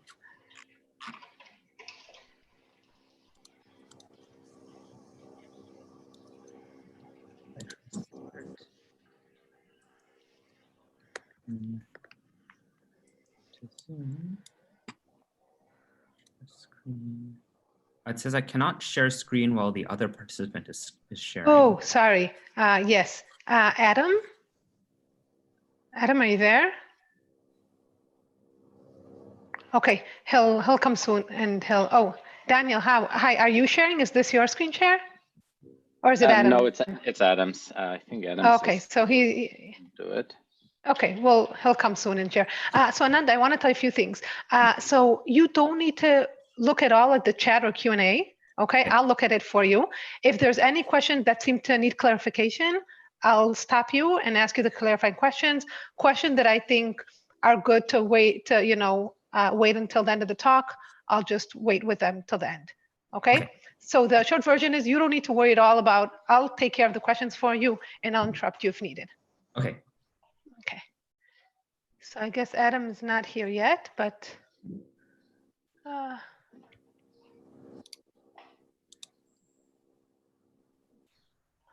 probably he'll be here in a couple minutes and then we can.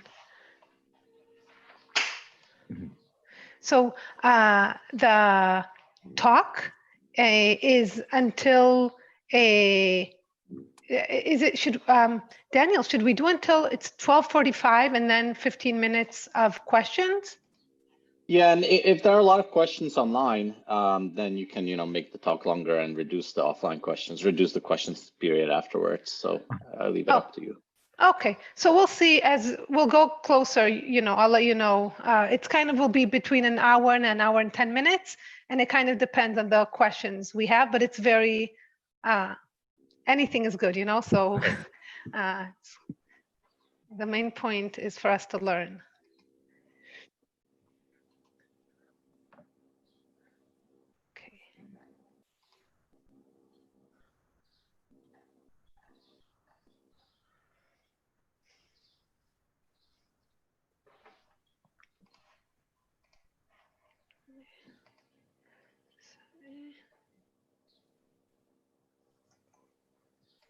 By the way, is my audio okay? Oh, your audio is perfect. Yeah.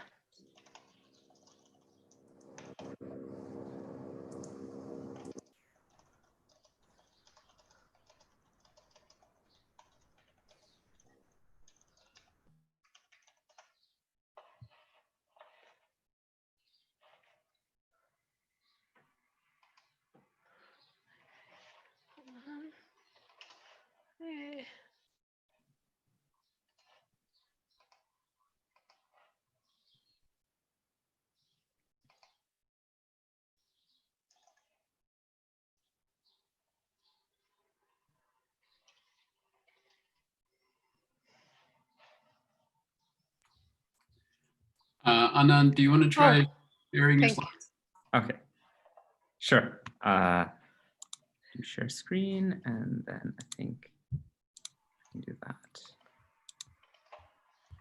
Do you see it now? Yeah, that's perfect. Okay, great. Okay, so I'll start. It's in another minute or something. I'll start the recording, and I'll tell. Yeah, I'll hand it over to you for the. Perfect.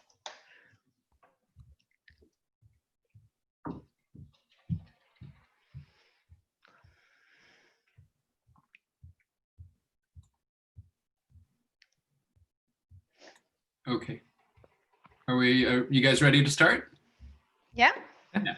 All right. Yael, it's all yours. Yes, thank you.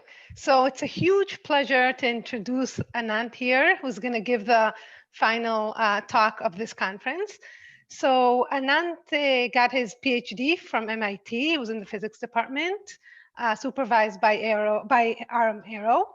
Then he went to do his postdoc in Cornell. Anand's work is really incredible. It lies kind of in the intersection between quantum mechanics and mathematics, in particular on kind of quantum complexity. And his work on, in particular on proofs with entanglement has been really groundbreaking. He won for that Best Paper Award in FACS 2019, I believe. But really his work is beautiful and fundamental. And so without further ado, it's a real pleasure. Oh, wait, before that, the most important part, that next year we were extremely fortunate to have Anand join us at MIT. So he's going to be a faculty, a tenure track faculty at MIT starting next year. Anand, we're super excited to have you in the neighborhood. And without further ado, Anand, you're on. Okay, well, thanks for the very kind introduction. So this is joint work with a bunch of people. So I had them all on this first slide here. So it's Zhengfeng Ji, Thomas Biddick, John Wright, and Henry Yuan. I guess I'll just get right into it. So this talk is about interactive proofs in the setting of quantum.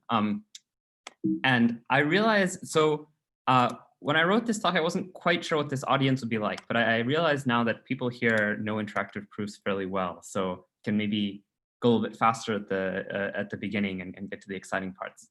Okay, but just to set the context a little bit, we all have heard of quantum computers, and we know that quantum computers seem to have sort of new powers that you don't have with classical computers, and the famous things we hear about are all sort of maybe more quantitative things, like you can efficiently do certain things that you can't do otherwise. With a classical computer, like factor a large number or simulate a chemical reaction or so on. But there's also sort of qualitatively new things that you can do with a quantum computer, and that maybe is closer to the theme of this conference. So there's things like you can generate true randomness using quantum mechanics, which is something that doesn't really make sense in the classical world. And you can do things like key exchange and so on. So there's a lot of potential here for exciting things to happen. And quantum computers, I just want to plug that they are not entirely theoretical. I mean, people are working on building them, and there's been progress, and there's devices with lots of qubits now that can do interesting things. So it's really an exciting time to think about these things. And I guess what this talk will be about is sort of an instance where quantum computation sort of yields a kind of qualitatively different behavior in complexity theory, which I think is kind of different from maybe the examples that you normally see. So okay, so to jump right to the results, so if you want to fall asleep after this slide, that's fine. So this talk is I'm really a complexity theorist, so this will be really about sort of from a complexity theoretic viewpoint. And the main question that we study in this work is, what's the power of, what power does quantumness give you in the setting of interactive proofs from a complexity point of view? And to be really specific, the class that we study is something called MIP star. So what's MIP star? Well, I'll give you a more formal definition later on, but basically it's the class MIP of multi-prover interactive proofs, which you've seen in previous talks in this session, plus quantum entanglement, which is sort of uniquely new resource that you get in quantum mechanics. And so what do we show? Well, just to set the landscape here, if you remember your complexity theory, we have a characterization of classical MIP. We know exactly what it's equal to. It's equal to NX. And more importantly, so these classes like P, NP, MIP, and NX, they're all computable. They're classes of computable problems. Now, on this diagram, I've also drawn sort of on the right over here an uncomputable class. So this is the class RE. It's the class for which the halting problem is the complete problem. And so there's no algorithm that can solve all problems in RE. And then, okay, what do we show? Well, okay, it was in the title. Basically, the main result is that MIP star, so you take this classical class that was nice and well-behaved, and you add a quantum to it, it suddenly jumps up in power to being equal to RE. So in particular, it's no longer computable, contains uncomputable problems. Okay, so that's, I think, from a complexity point of view, it's really neat that you have this kind of surprising difference. And also, it turns out that there were consequences from this sort of beyond what you'd expect. So showing this equality here also leads to the resolution of some problems in the foundations of quantum information and pure math. So just as a preview of the talk, I'll start by, so for most of the talk, I'll tell you about the complexity theory of this. I'll sort of define, MIP star and explain why, what the challenges are trying to understand it. And then I'll tell you how our proof goes to show this result. And then at the end, I'll say just a little bit about these connections to physics and math. Okay, so I guess I'll jump right into it. So okay, so these slides maybe can go by a little bit faster than I was expecting. So okay, so this is just, I want to review what like the notion of an interactive proof is. I'm sure you all are quite familiar with this, but just to set some language, I guess we have a prover. This is just the basic setup. You have a prover that's all powerful, but untrustworthy. So, you're making no like cryptographic assumptions of any kind on the prover. They can do literally anything they want. You have a verifier that is computationally bounded. So the verifier we'll always think of as being a classical polynomial time machine. And then, the prover is supposed to try to certify to the verifier, the answer to some decision problem. So what that means is, well, you can just think about the basic example of NP, like if you have an NP proof system for something like 3-colorability of a graph, it means you have sort of two properties. You have completeness, which means that, if you're given an instance of the problem, like you're given a graph and you want to know whether it's 3-colorable, if that graph is 3-colorable, then there should be some way for the prover to convince the verifier of that fact. And indeed, in this simple proof system, the prover can just write down the coloring and send it to the verifier. So that's this completeness property. On the other hand, you have to have soundness. So soundness says that if the answer was no, so say you start with a graph that's not 3-colorable, then there's no way for the prover to fool the verifier. So there's no coloring, in this case, that the prover can write down that the verifier, cannot detect is wrong. It's like in this instance, the verifier just does the very simple algorithm of, it just checks, every edge, whether the color constraints are correct. And it can see that, for any coloring that the prover claims, it'll inevitably be wrong. So that's the basic setup when you have an interactive proof. Actually, this is not even an interactive proof. This is just like, a proof system, but you can add interaction. So, the basic class here is something called IP, and it's when you have a prover and a verifier as before, but they're allowed to exchange, multiple rounds of messages, and in particular, the verifier gets to generate random challenges to send to the prover. And this is already, we know that this is equal to P space, so this is more powerful than NP, we think, and it's really because this interaction with the prover. It really helps, I guess, in this sort of soundness property. Like it makes it much easier for the verifier to detect when the prover is telling a lie. So that's sort of what makes the class as a whole more powerful. And you can think about that as like, I don't know, like an oral exam of the prover. You can cross-examine it and detect inconsistencies. So that's IP. And what about MIP? Well, it's sort of the same model, but you have more than one prover. And for that to make sense, you have to make some sort of assumption about the provers. And the assumption that we make is sort of the following, that these two provers, I've called them Alice and Bob here, they can coordinate to whatever extent they want in advance. So they can meet up beforehand. They already know the instances. They know like what SAT formula or graph you're talking about, and they can prepare a strategy for that instance. They can write down some deterministic bits. They can even flip some random coins and like record the results of those coin flips and store all this stuff in however much memory they want. But then they go off and get separated. So once the protocol starts, these two provers are physically separated or somehow prevented from communicating with each other. So there's like this wall between them. And then the verifier gets to generate its random challenges for each prover and to wait for responses from them and decide whether to accept or reject based on these responses.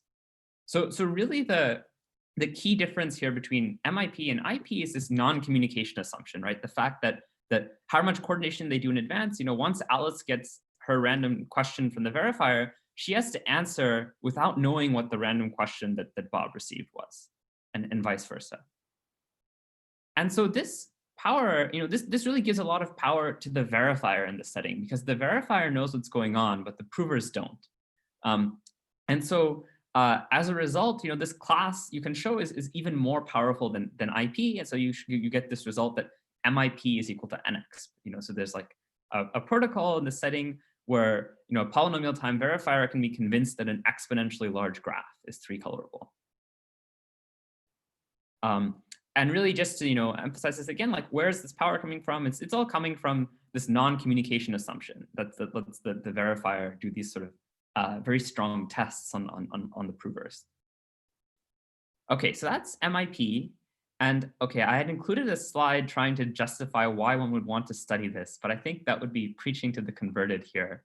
So I'll just say that MIP has had a ton of applications to a lot of things, including like pure complexity theory, like the PCP theorem and so on, and also like many interesting protocols for other things, like things like zero knowledge proofs and cryptographic sort of ideas. So it's a cool class. It's been a very fruitful object of study.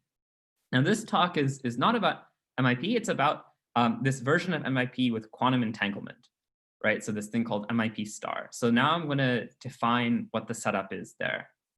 So MIP star is sort of like almost like, I don't know, I think one of the most natural ways you could take MIP and generalize it into a quantum world.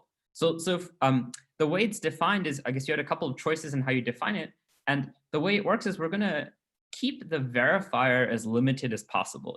Generally the spirit of interactive proofs is that you want the verifier to be not very powerful. So we'll keep the verifier as being a classical polytime machine. We'll just let the provers have quantum power. And this sort of makes sense because already in MIP, you assume that the provers are computationally all powerful, that they can do whatever computation they want. So we're just now adding sort of like some sort of physical power to them. You're saying they can do whatever computation they want, and they're allowed to manipulate quantum states. And then how does this all work out with this non-communication assumption? Well, here's how you can define it. Well, you can say that in this coordination phase, before the provers are separated, when they're preparing their strategy, in addition to writing down whatever classical bits they want on whatever tape, they can also prepare any quantum system they want. And you can just think about that in terms of qubits if you'd like. They can prepare any number of qubits that they'd like in whatever state they want, and then split them up amongst themselves. Alice will get some share of the qubits, and Bob will get some share of the qubits, and these things maybe have been placed in some special state in advance. And then, once you run the protocol, you can, when you go into this like non-communicating phase, when the interaction happens, each prover will be allowed to do local operations on their side of the qubits. And really what that boils down to is, they can apply any quantum measurement they want to their qubits. And they can use the outcomes of those measurements when they're trying to come up with answers to the verifier's challenges. So that's the main difference from MIP. And you might ask, well, okay, does this non-communication assumption even make sense in quantum mechanics? Well, the answer is yes. I mean, I guess we heard a lot about this from Claude in the last session. There's ways you can sort of enforce this if you use like relativity and the speed of light barrier. So that's why there's a picture of Einstein here. So this is really kind of meant to be as analogous to MIP as possible. Just you're giving the provers this little extra power of preparing a quantum state. And so now the whole question we're going to ask is, well, how is this class different from MIP? And really, what does this shared quantum state do to the class, compared to shared random bits, which is what you had in the classical setting? Okay, so in order to explain sort of why you might even expect things to behave differently with quantum, I'll just have to give you a super quick crash course in quantum. So this is maybe stuff that you've sort of seen, and I definitely won't go into any of the math, but just so for an intuition, quantum mechanics is sort of like a generalization of probability theory. It's like a generalization that works with sort of complex valued vectors, and you can think about it. Just like in probability theory, you have probability distributions. In quantum mechanics, you have states. So a qubit or a set of qubits can be in a state. And so a state of a qubit could be something like 0 or 1. So these are, you can think of them as like classical states, or it can be any sort of superposition of those. And that's supposed to be kind of like the analog to, like a probability of being some chance of being 0 and some chance of being 1. And then how do you convert these things to probabilities? Well, that's the operation called measurement. So if you take a qubit and you apply a certain measurement to it, you get an outcome that's classical, but that outcome is inherently random. There's no way to predict that outcome in advance. And sort of exactly what outcome you'll get, it depends on what state the qubits are in and also what measurement you do. And so, there's a lot of possible states that you could prepare, and you'll get like, different measurement outcome depending on which state you prepare and what measurement you apply. So that's the basic setup you have when you say like one qubit. Now, in this talk, the phenomenon that really will be important to us is something called entanglement. And that's something that shows up when you have more than one qubit or more than one quantum system. So what's entanglement? Well, it's kind of like in this generalization of probability theory, it's the thing that corresponds to correlation, sort of. So you have two qubits, they could both be in like a joint state that's sort of a classical joint state. Like it could be qubit 1 is 0 and qubit 2 is also 0, or maybe 0, 1 or 1, 0 or something like that. But you could also have these sort of correlated, quote unquote, states. And these things are called entangled. So they could be sort of, there's some weight on the 0, 0 outcome, and there's some weight on the 1, 1 outcome. So in particular, one state that we'll see a lot is this thing called the EPR pair, which is sort of an equal superposition of the 0, 0 and the 1, 1 states. So, just like with a single qubit state, like these two qubit states, you can convert them to probabilities by measuring them, right? If you measure them, you'll get random bits out. And if you measure these two entangled qubits, in a state that's entangled, you'll get correlated random outcomes. So that's sort of the connection to correlation here. And so the real question you might ask is, well, that's great. When you measure them, you get correlated random bits out. But is there so does that mean that you can model all of this just with like, I don't know, correlated coins or something, like just some classical model underneath? So how is this really different from classical probability theory? So that's Anand, a question. Yeah. Oh, sorry, 1 second. There was a question, but I think it's relevant at this point, which was asked whether the Alice and Bob have entangled states. So that's very important, right? So maybe you can emphasize the entanglement of that these quantum states are entangled. Yes, very good. Yeah, so okay. So yeah, Alice and Bob can share entanglement. Yeah, so they're allowed to prepare any state they want in advance, and then yeah, in particular, they could prepare an entangled state and then split it up. Thanks. Okay, so I guess what I was going to say is that, indeed, entanglement is different from classical correlation. And actually, this is sort of historically very interesting. This was discovered sort of in the foundational physics community by Bell in the 1960s. And really, the argument he came up with to show that these things are qualitatively different is an interactive proof. Like, he didn't use the language interactive proofs because it didn't exist at the time, but that's exactly what he came up with. So he gave an example of sort of a toy interactive proof in this multi-prover setting where entanglement lets the provers do something that they could not do with any amount of classical shared randomness. So just to make this really concrete, I want to show you the example, and maybe you might have seen this. It's this thing called the CHSH game. And so it's the same setting that you had in MIP or MIP star. You have these two provers, they get a random challenge from the verifier and they respond with an answer. It's sort of the simplest possible setting you could have, in that the random challenge for each prover is just a single bit. So, the verifier sends either a 0 or a 1 to each prover. And they're sampled, the way the verifier generates these things is it just samples them uniformly, at random from all possible pairs of bits. So, Alice gets a 0 or 1, and independently Bob gets a uniformly random 0 or 1. And then what's going to happen is that, the provers are supposed to come up with an answer for the verifier, and then the verifier will decide whether to accept or reject based on this weird rule here that I've written in this table. And sort of the rule is going to be the following. So, there's 4 possible pairs of questions that the verifier could ask the provers. And in 3 of the 4 cases, the verifier is going to say that, to accept the prover's answers if they are equal. So, if the questions were 0, 0 or 0, 1 or 1, 0, then the verifier will accept if Alice and Bob give the same answer. But if the questions were 1, 1, so in this 4th case, the verifier will except only if Alice and Bob give non-equal answers. So if you think about this, you think about any classical strategy using any amount of shared randomness that you prepare in advance. Well, first of all, you can, by a convexity argument, see that shared randomness doesn't even help you. So actually, a deterministic strategy is as good as any other strategy.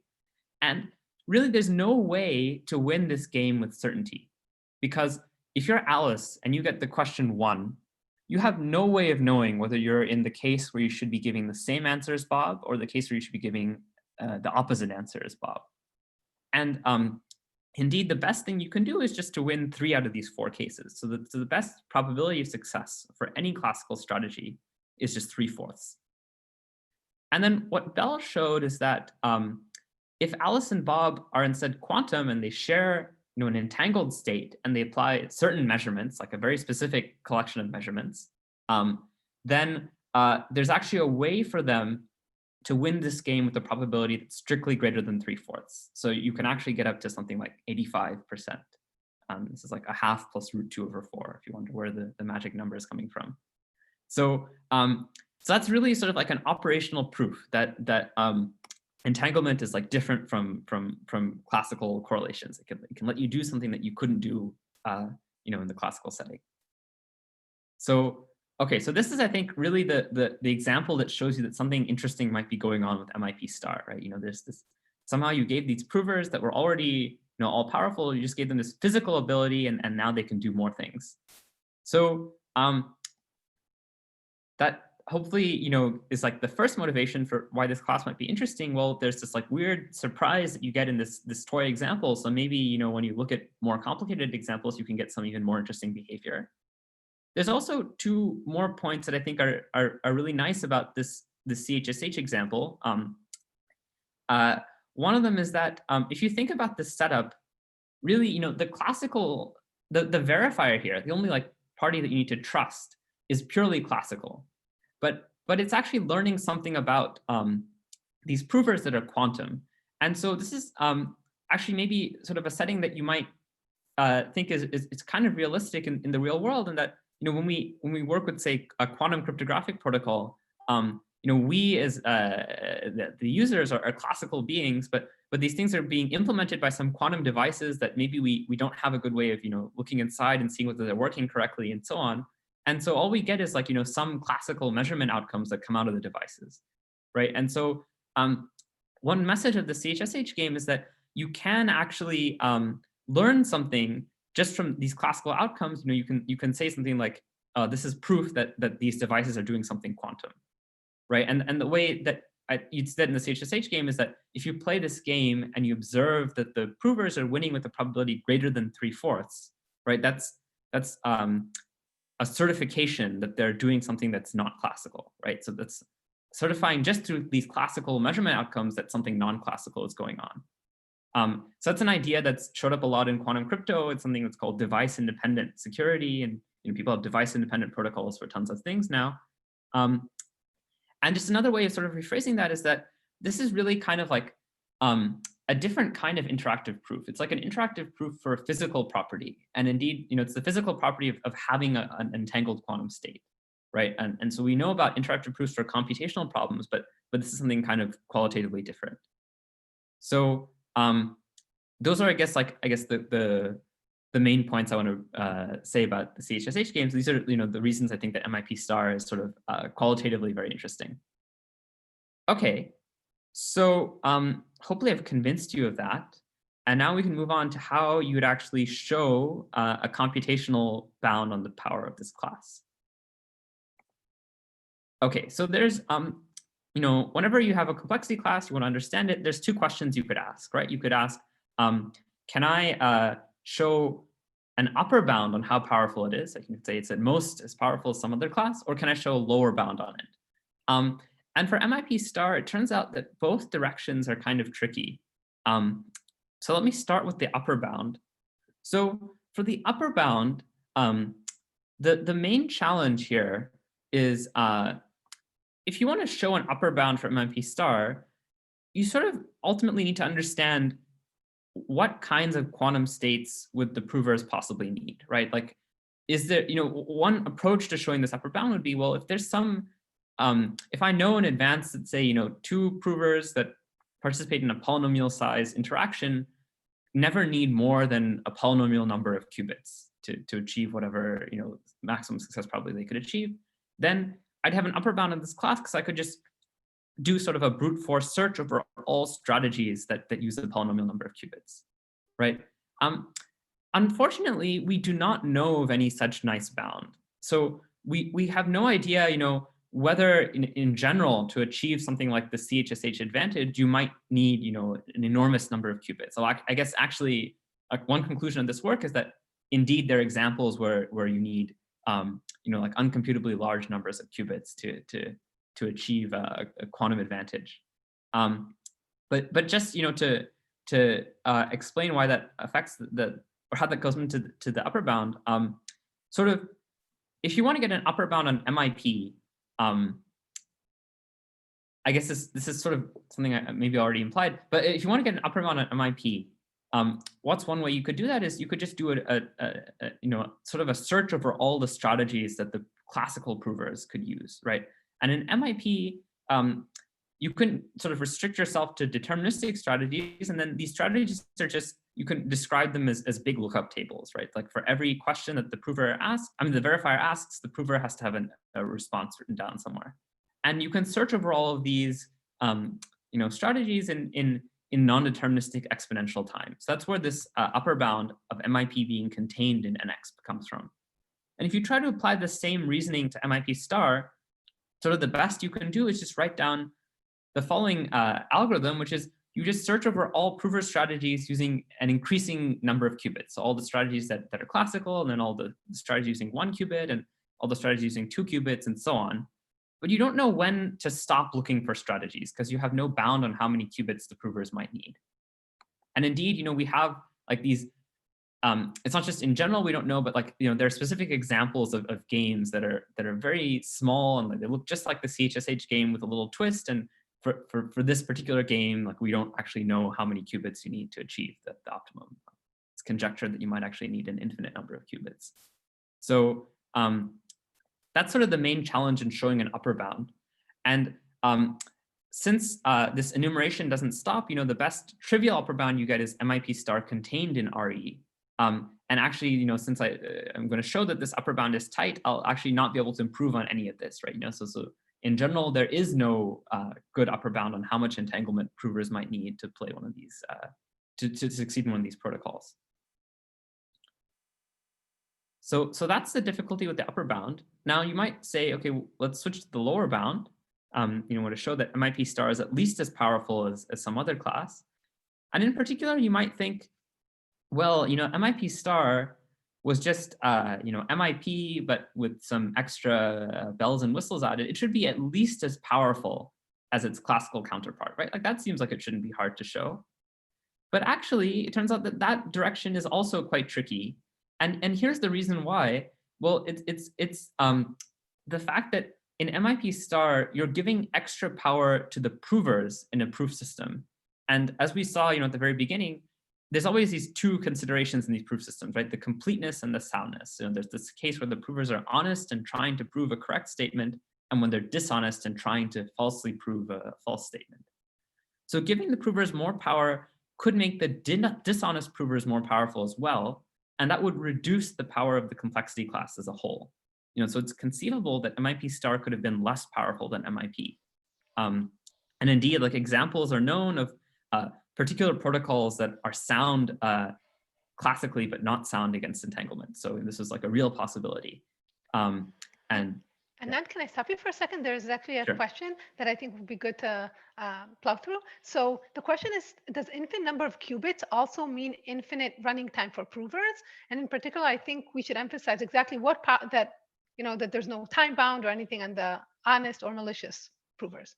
Good. Yes, that's right. Yeah. So there's no time bound on the provers, and so indeed, if the provers had to implement something on an infinite number of qubits, that would take an unbounded amount of time, but you're not making any assumptions on their computational power. Great. Thanks. Sure.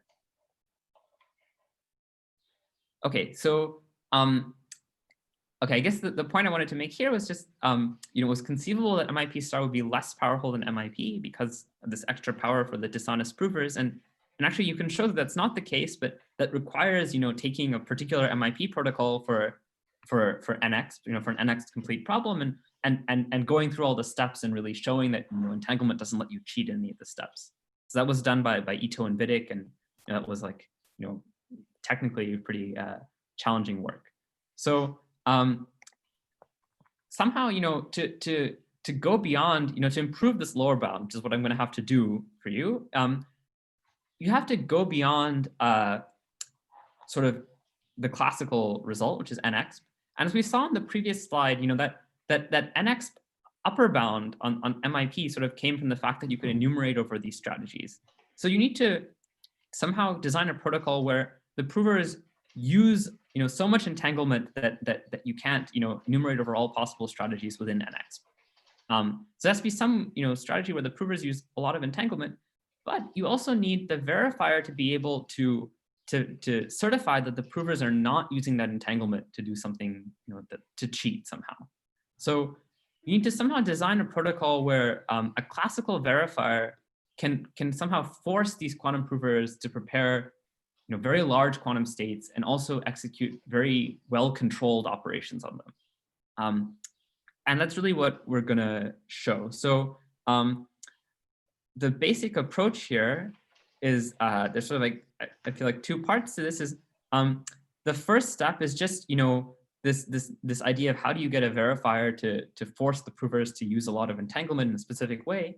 I'll talk a little bit about that. And then I'll show you, like, once you sort of have that, how you can design protocols for computational problems and ultimately for the halting problem, which is the complete problem for RE.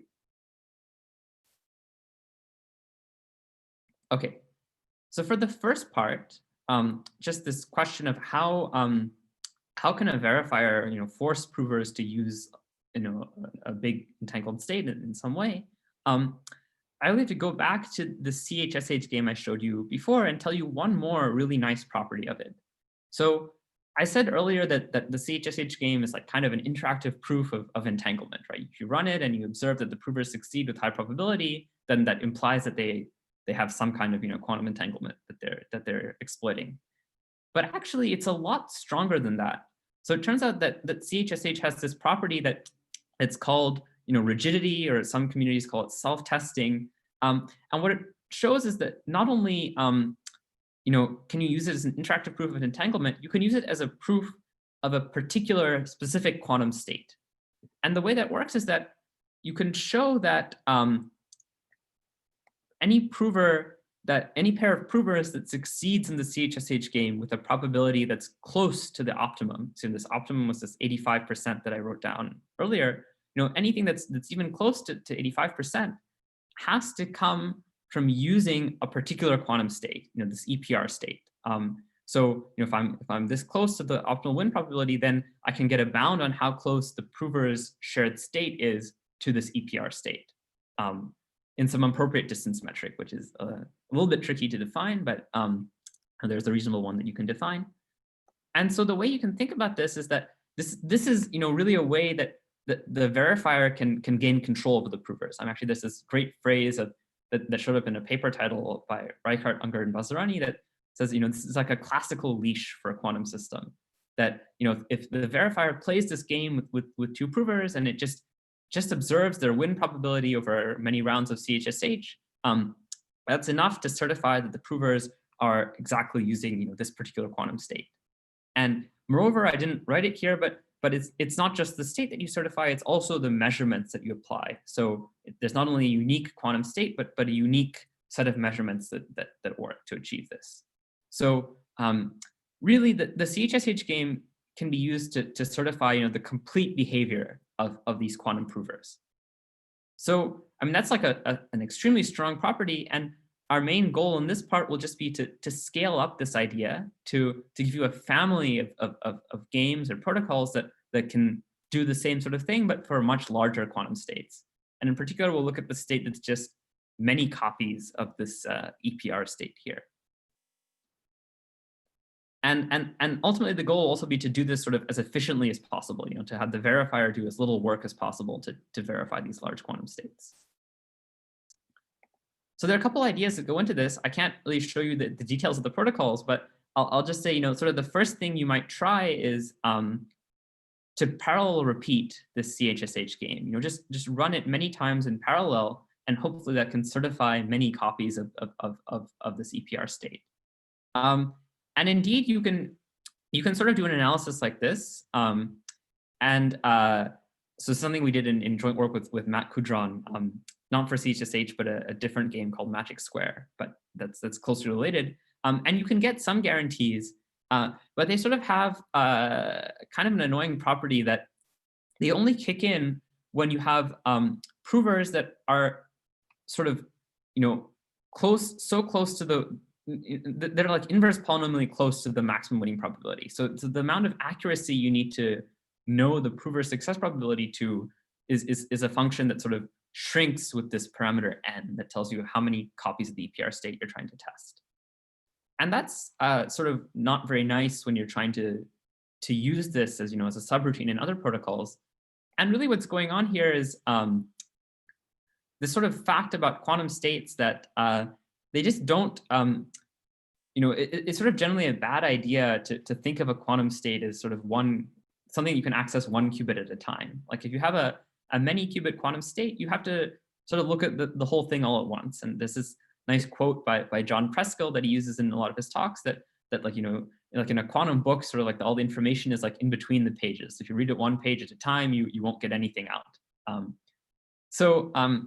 That's just sort of like an intuition, but hopefully it can motivate what's coming next. So really the way we were able to go beyond this is to use some ideas that came from classical complexity theory, and in particular the PCP theorem, or sort of like related ideas in error correcting codes.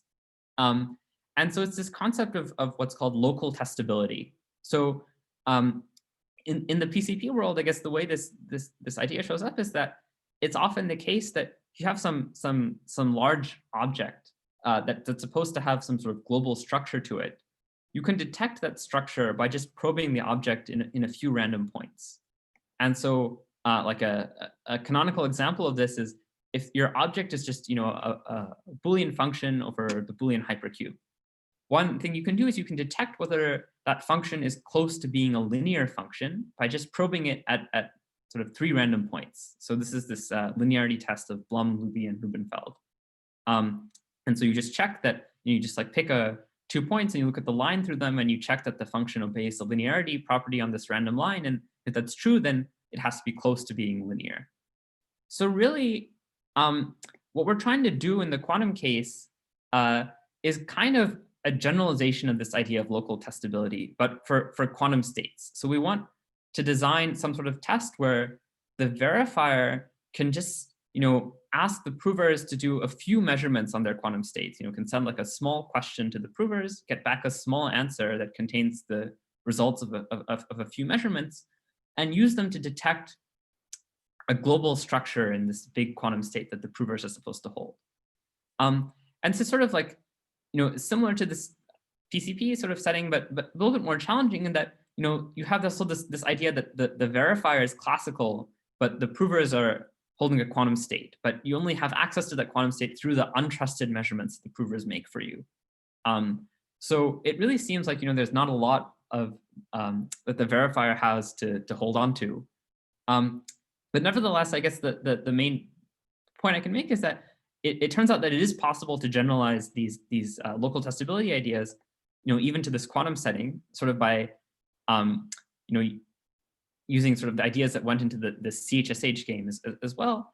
And you can actually come up with like very precise sort of generalizations of these classical tests for say Boolean functions and so on. So one thing you can do is you can take this BLR test for linear functions, and in a certain way you can merge it with the CHSH game, and you can construct a protocol where a verifier can test that the provers have n copies of the EPR state, doing only polynomial and n work. And that's already very useful for things, but But it turns out you can sort of improve that even further by, if you use like, a fancier test than this BLR test for linear functions, if there's these like fancier tests for low degree polynomials, if you use those as, your building blocks for your protocol, you can design a protocol where a classical verifier can actually test that quantum provers have 2 to the n EPR states, where the verifier still only has to do polynomial amounts of work. So these are both joint works with Thomas Wittig, and I won't show you how the the actual protocols work, but I'll just say this protocol here, the one that certifies 2 to the n copies of the EPR state, that'll be the main tool, one of the main tools I'll use in the next part, where I show you the actual protocol for the halting problem. So before I go on, I'll just say that the main thing to take away from here is that the verifier in this protocol is only doing polynomial amounts of work, and yet it can certify this exponentially large quantum object that the provers hold. And this sort of quantitative relationship between polynomial and exponential, that's going to be important in what follows. Okay, so that's all I wanted to say about how you design these protocols for testing quantum states. And maybe the main takeaway actually from that is, if you're not a quantum expert, is just that these sorts of very strong testing protocols are possible in the quantum world, that you can actually certify quantum states with only classical communication. So I think that's just a cool phenomenon to know about. So Anand, maybe since we're going to part 2, well, I'll take some time for a quick question. So Adam, you had a great question. Maybe you want to unmute yourself and ask it. Sure. So my question was, how does the power of the model change if you want soundness against non-signaling provers, but you still want you still want completeness for achievability by the honest provers using quantum systems? I would think in that case that you're not going to have I would think you would just be in X at that point. Okay, I'm not a non-signaling expert, but I think so if you have because non-signaling provers, the set of things they can do is characterized by some convex polytope that you can sort of check membership in exponential time. And I think in the honest case, the provers could just be classical and things would. Yeah, I think my guess is probably even if you allow the honest provers to be non-signaling, which is more than quantum, it's still an X. But I need to recall the details, but that's my guess. Okay, I don't see any other questions, but if anyone else has a question, just raise your hand. I mean, virtually raise your hand.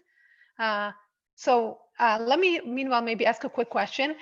So you said you can test for EPR pairs, but I don't quite understand what that means. Because, for example, suppose you and I are provers and we have almost an EPR pair, like 0.499999, it's 00, and will the verifier be able to catch that? Yes. Okay. Let me just go back to the CHSH slide. So really, what I guess the question is really all about what this distance metric is here that I have, right? So I see. I missed that. Okay, you're saying that we're close to an EPR pair with some measure of distance. Okay, got it. That's right. So maybe I could say another word or two about the distance metric. So there's one question you might ask, which is there's this basis kind of question or reference frame question you might ask is, how do I know it's the EPR pair and not maybe 0, 1 plus 1, 0 or something else like that? And actually the answer is you don't know. Actually each prover could locally, do any change of basis they want, and you'd never be the wiser. So what you can say is up to these sort of local isometries, then you know that the state is this close to the EPR state. Got it. In the 2 norm of vectors. Good. Yeah. Okay, thank you very much. That was helpful. Okay, so I don't see any other questions, so let's move to part 2. Thank you, Anand. Sure.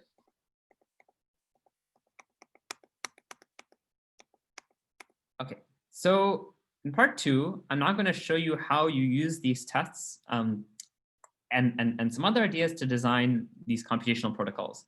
So, okay, remember that we somehow needed to have a protocol that used a lot of entanglement in a specific way, and that's what we have now. So the protocols I'm going to show you are well, sort of, I guess the history of how we came up with this is that there was an idea sort of called compression that I'll get into over the next few slides. And in this paper with John Wright, the one that Yale mentioned, we were able to use this idea to show that at least you can go beyond nx. So you can actually show that MIP star contains sort of non-deterministic doubly exponential time. So like one exponential factor bigger than the classical thing. And then in the work with Zhengfeng and Thomas and Henry and John, we were able to really push this idea all the way and get up to RE. So I'll first explain how it works for the NEX setting because it's simpler, and then this sort of comes out of sort of a recursive application of this idea. So, but yeah, so the main technique is something that I'm going to describe called compression. And this is actually sort of a theme that's showed up a lot in MIP star research, I'd say, over the last few years. But but in sort of different ways. So the way we actually end up doing compression is a little different from these previous works, but they sort of had like the qualitatively notions of this idea. So yeah, so I guess I'll say what compression is and then explain how we do it. Okay, so compression. It's really just the idea of taking a protocol and producing a new protocol that solves the same problem, but has a verifier that does less work. That's really all that I mean by compression. And so the way that this proof that say MIP star contains any exp is going to work is the following. So I can start from what I know classically, that there's an MIP protocol for nexp, right, where the verifier takes polynomial time. So the first thing I can do with that is just I can scale up everything by an exponential factor, right? So I could get a protocol for any exp, this doubly exponential class, where the verifier now takes exponential time. So if I've taken whatever there was an n, I'd replace it with a 2 to the n. And then the next step in the proof will be, take this protocol and apply this compression transformation to it, and you'll get a new protocol that solves the same decision problem, but where the new verifier takes polynomial time instead of exponential time. So this compression thing is sort of a way of taking work that the verifier does and offloading it to the prover, so that the verifier now has to do less work. Okay, so that's the basic idea. And then I do want to emphasize that, so this is sort of the step here that's sort of classically impossible. It's like actually, because you can show that classically if a verifier only takes polynomial time, then the class of languages you can verify is at most nx, right? So this sort of step cannot be done classically. Okay, so how does the compression work? Well, it's sort of what I said, that you want to take work that the verifier was doing and offload it to the provers. So how do you do that, or what work exactly are we talking about? Well, really, I think the interesting point here is that the verifier does a bunch of things in these protocols, right? It generates random questions and it verifies the answers that the prover sends back. But actually, the bottleneck step, like the hardest task that the verifier has to do, is to generate these random questions. So in this protocol that I showed after you scale up, the prover, the verifier has to generate exponentially long random questions and send them to the provers, right? So this is the work that's actually the hardest to delegate to the provers themselves. And if you think about it, just sort of classically, it's impossible to delegate this, because classically there's no way you can force two provers to randomly sample, sort of anything, from some distribution that you control, right? Because they could always, there's no way to force two provers in this MIP setting to even use randomness at all, right? Let alone to use randomness from a particular distribution. So this is where the test for EPR pairs and from quantum entanglement is going to come in. So the idea is that we're going to ask the provers to do this work for us, to generate these random questions by first preparing an entangled state, that's 2 to the n copies of the EPR state, and then measuring it, and then the measurement outcomes will be true randomness, because of the way quantum mechanics works. And then we'll use this, test of EPR pairs to certify that that they're actually, you know, doing what we said they should do. So just like sort of as a schematic, I mean, really the way our protocol will look is that the verifier, you know, this polynomial size verifier will send some questions to the provers that will basically ask them to prepare these, you know, this exponentially large entangled state and then measure it in a certain way. And then when they measure it, their measurement outcomes will now be exponentially long classical strings. And they'll interpret those as being, you know, the questions that they would have received from an exponentially larger verifier. So, you know, this step of, you know, preparing the entangled state and then measuring it is simulating a much larger verifier, but it's all happening on the prover's side. But the way we know that it's being done honestly is because, you know, we have this protocol that can certify that you really have this quantum state and you're applying certain measurements to it. So that's really the main idea that's going on with compression. And then one other point that I want to make that I think is kind of neat is that you know, remember that in MIP and MIP star, we always have this issue of the fact that the provers cannot communicate, right? You know, that Alice should not be able to communicate to Bob and so on. Now, one thing you might always worry about in these things is that Alice, you know, and Bob are generating these surrogates for random questions in the verifier by measuring this entangled state. And maybe that works, and maybe Alice can get a random question X that's distributed correctly. But we also need to ensure that Alice does not learn anything about Bob's random question, right? Because you want to simulate this setting where the verifier generated these questions and sent them separately. So it turns out that that property also can be ensured using quantum mechanics. And really the intuition there is you use something that's basically the Heisenberg uncertainty principle. You know, the fact that if you measure one property of a quantum system, you prevent yourself from measuring some other properties to achieve this kind of isolation. So, you know, Alice is going to do a certain measurement. She'll learn this question X, but Bob will do the sort of complementary measurement, you know, a measurement that cannot be simultaneously performed with Alice's measurement. And so the rules of quantum mechanics will prevent Alice from learning anything about Bob's outcome and vice versa. So I think that's, you know, a very nice property of quantum mechanics. And this is a theme that's been used, you know, like this goes back to like the BB84 protocol, you know, where you have like different measurement bases, and those prevent you from, you know, if you measure something in the X basis, you can't learn about what happens in the Z basis. And it's just like a classic idea in quantum mechanics, but it's a very powerful one. And that's really what's going on here. So, okay, so that was how this compression works. And so if you do this, I mean, this is basically a schematic of how this protocol for NEX works, right? It's that you start with the NX protocol, scale it up by an exponential factor, and then delegate all the hard work to the provers. So how would you go even further? How do you get up to RE?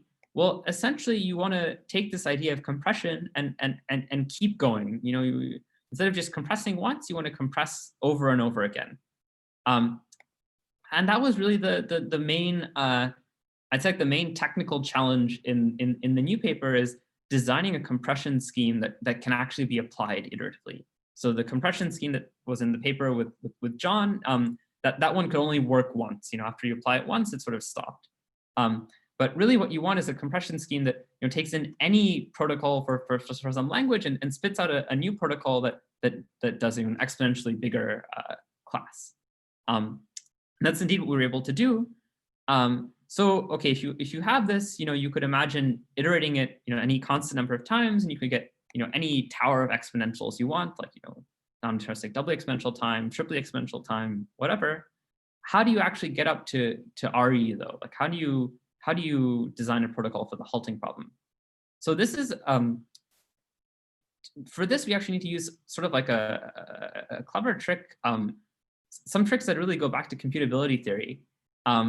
And I want to say this is also, you know, an idea that sort of showed up in this paper by Fitzsimmons, G. Vidic, and Yuan in 2018. So they sort of thought about these things in the hypothetical setting where you have a compression theorem. That, you know, there was no compression theorem sort of known at the time, but many of these ideas sort of were first explored there.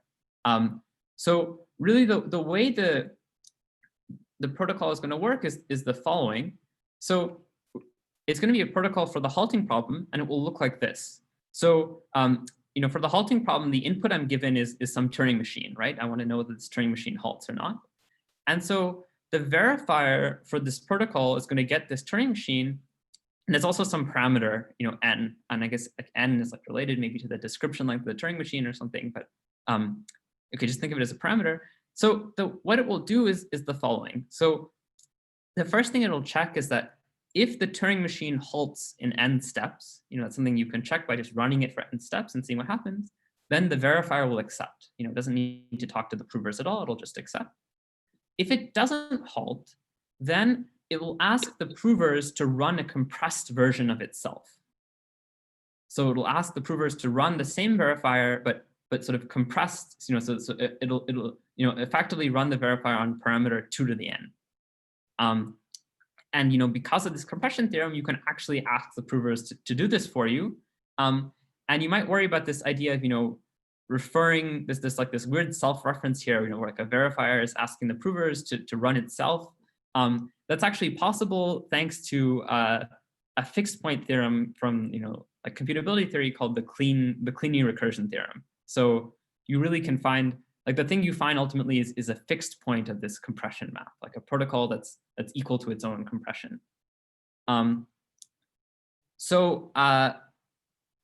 Okay, so that's the protocol, and it seems kind of weird, but here's why it actually works out. So if the Turing machine you're given eventually halts, then at some level, some number of levels of steps of compression, you'll eventually terminate, because what you'll do is, maybe it won't halt in n steps, but then the verifier will ask the provers to simulate, the verifier for 2 to the n steps, and then 2 to the 2 to the n steps, and eventually you'll reach some point where, the number of steps here is bigger than the number of steps it takes for the Turing machine to halt, right? And then so then it will halt, and then the provers will certify that this is the case. Otherwise, if the Turing machine never halts, then eventually this self-compression procedure is going to run out of steam. So the provers are going to try to do it, and they'll discover that they don't have enough entanglement left to do another level of compression. And the reason that's the case is sort of like the provers have to decide on some, even when we talk about the provers having a large amount of entanglement, they have to decide on some fixed entangled state in advance, before they start the interaction. And so eventually they're going to run out of entanglement if the Turing machine never halts. So in a nutshell, that's sort of how the protocol for the halting problem works. It uses this compression to make the provers do this enormous amount of work. Yeah. Okay. So maybe that's this is maybe a good point to pause for questions, because I do think this protocol is kind of counterintuitive, but. Yeah, that's great. I think it is a great point to ask for question. So let me just read. I just saw a question, so let me just read it. Or Jeremiah, do you want to ask it live? If you raise your hand, you can just speak, or I can read it. Let's see if there's a. Okay. Yes, Jeremiah, you're on. All right, let me unmute. Can everyone hear? Yeah. Yeah. Okay. Yeah, so this is really exciting work. So I was curious how tight the characterization of MIP star becomes if we assume there's an upper bound, let's say Q, on the number of entangled qubits that the MIP star provers actually have. Yeah, that's a great question. So I think you can so you can always show an upper bound of like n time of 2 to the q. And I think with this compression technique, you can get a matching lower bound, or a nearly matching lower bound. We haven't really worked it out yet, but it seems like it's possible to me. At least for like any elementary function q, maybe. I don't know. Yeah, if q is some weird function, I'm not quite sure. Thank you. Actually, I have a question. I feel like you're a magician and you fooled us, because how can that be? I mean, okay, you're gonna each recursion should take some time. Now you can run the, or you have some number of qubits that you decided. And so let's say with this amount of qubits, or you decided to recurse it. So, you know, you'll check if it's 2 to the 2 to the 2 to the 2 to the 2 to the n. But guess what? It's one more level. So how do you, you see what I mean? So what if the Turing machine actually halts, but the tower is quite big? And the two provers, they had kind of the amount, they don't know how high the tower is. Okay, so this is actually kind of a subtle point. So it's related to this thing, you know, like in the MIP setting in general, like the provers do know the instance, right, when they prepare their strategy. So they do need to know, you know, how long the Turing machine will take to halt. You know, just like, you know, like in the MIP protocol for NX, like they do need to know the coloring for the exponentially big graph, right, when they prepare their strategy in advance. Okay, so they actually can compute it for themselves, like online. You know, I guess the difference with the coloring is that. But doesn't the run? But the point is that the runtime of the prover should not depend on the length of the tower, because what if the tower is more than polynomial? In other words, here's my question: does the runtime of the prover depend on the height of this tower? Yes. So yeah, that's right. So the prover will. That's right. So the prover, the operations the prover have to do will have like some complexity that depend on the height of this tower.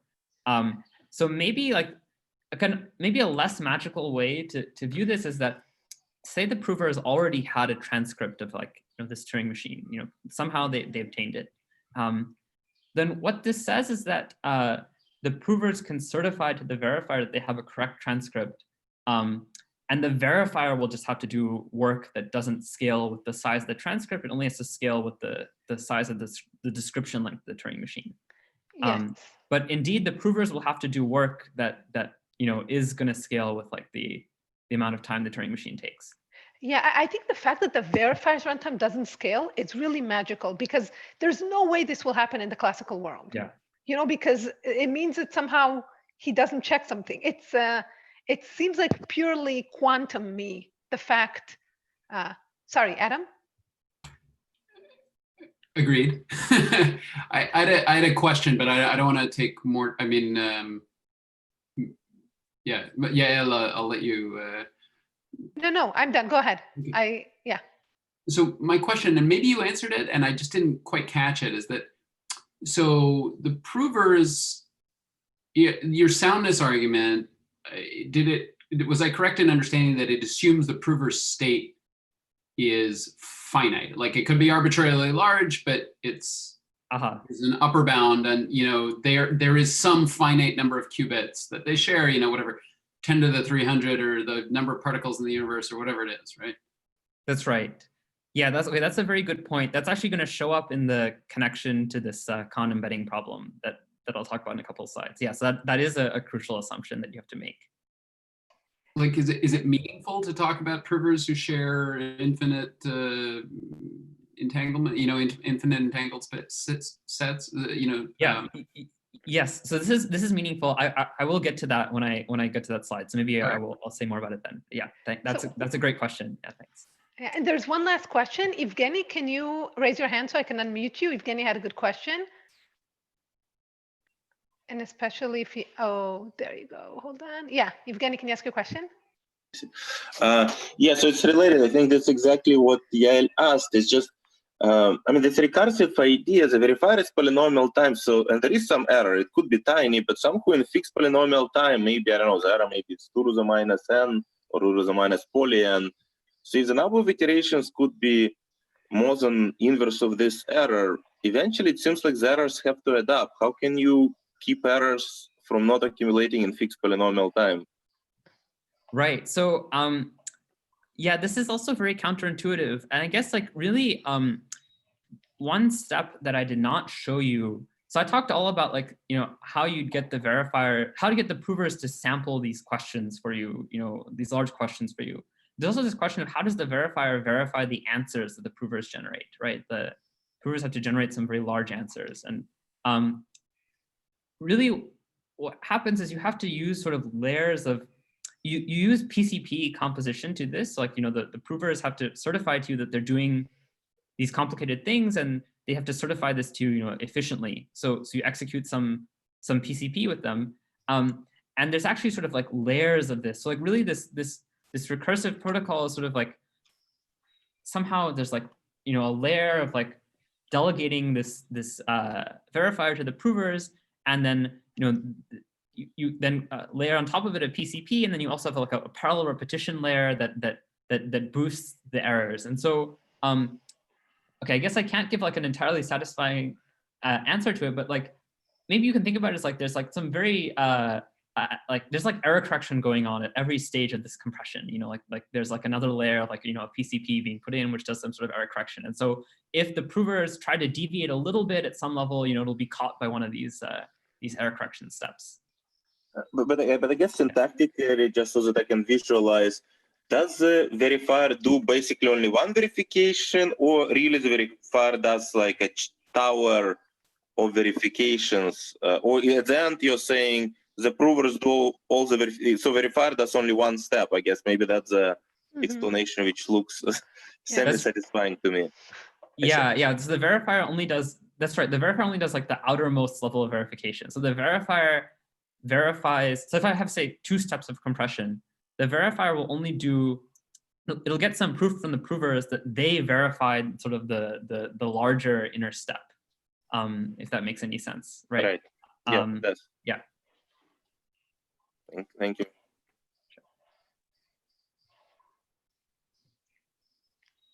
Okay, I think we're good to continue for now. Okay, so we're pretty close to the end. So I guess the last things I want to say is, okay, first, if in case you got lost or you just want to know like what can you take away from this in terms of like qualitative insights, I think we've sort of covered this a little bit in the questions, but okay, where is the magic actually happening in all of this? I think the main takeaway to my mind is that somehow quantum, like quantum mechanics somehow gives you this enormous amount of control over provers that you don't have in sort of other models. Like it's this phenomenon of rigidity or self-testing, whatever you want to call it, of quantum correlations that's being used here. And that's sort of like the difference between both, the classical world and also like the no signaling world that people have brought up. Like those things don't exist in either of those worlds. And so that's sort of why you can do these kind of crazy things in the quantum setting that you can't do in other settings. And the other point I want to make is sort of like, even though it's like, it seems like, sort of like crazy quantum, techniques, like a lot of these ideas are sort of very old, and hallowed classical ideas. Like they just happen to have go a lot further in the quantum setting. Like, in this protocol, like, a lot of the ideas we use are really just like, things like PCP composition. Like, if you layer like multiple proof protocols with each other, you can reduce the complexity of the answers that the provers need to provide. Or like, this idea of delegating the work of, sampling randomness. I mean, it's kind of in some ways similar to things that show up in cryptography, like this Fiat-Shamir transformation. So I'm not at all a crypto expert. So, but my, I feel like, these things are kind of, similar, although that's not like an information theoretic thing, whereas this is. But yeah, I think there's like the takeaway is that there's a lot of juice left in these old ideas. Okay, so that was that slide. So now I will transition at the very end to just saying a bit about these implications for physics and math, and then I'll have a few open questions. So okay, so what are the implications for physics and math? They're both sort of very closely related to each other, and I think the best way to explain them is in the framework of something called Searlson's problem. So this is really quite related to this question that I think Adam asked about infinite amounts of entanglement and what that means. So actually it turns out that there's 2 sort of definitions you could write down, if you're just writing down axioms for quantum mechanics of what sort of entanglement or like separated systems mean. And these 2 definitions are different when it comes to the question of infinite dimensional systems or infinite numbers of qubits. So the first definition is something called the tensor product model. And it's really what I've been implicitly assuming in this talk. And in the tensor product model, it's mathematically, it just says that Alice and Bob, their joint state space is just the tensor product of their 2 individual state spaces. And what that means in practice is that anything that they can do, you can model it as Alice and Bob have, an arbitrarily large finite number of qubits, or you can sort of take limits of this. Anything that they can do in this tensor product model can be approximated arbitrarily well by something that can be done with a finite number of qubits. So that's the tensor product model, and that was really essential in even this upper bound that MIP stars contained in RE. How do you make this enumeration over all possible strategies work? Well, you have to know that you can restrict to an arbitrarily large but finite number of qubits. So that's the tensor product model. The other model is something called the commuting operator model. And now this one is sort of the one that allows what you might say like are truly infinite things. So in the commuting operator model, it's just mathematically, you don't build up Alice and Bob's joint state space out of two separate things. You just say there's one joint state space, and sort of all the operations that Alice does have to commute with all the operations that Bob does. In this setting, you could have, like truly infinite dimensional quantum states that aren't, describable as any number of qubits. And actually, there is an upper bound on, if you look at the version of MIP star in this class, in this world, the commuting operator world, you can show a complexity upper bound on it as well. It's kind of not as intuitive as the MIP star contained in RE upper bound. It comes from semi-definite programming and thinking about some sort of like dual objects to these strategies. But you can actually show that in this world, the analog of MIP star is contained in co-RE, the complement of RE. So this is the class for which the non-halting problem is the complete problem. And by the way, just a little fun thing here. So this MIP co, both of these equations, the co stands for different things. So here, CO is for complement. Here, CO is for commuting operator. So it's really totally a coincidence that it's on both sides. But I think a very funny coincidence. And actually understanding the power of this class is an interesting open problem. Okay, but what's Cyrilson's problem?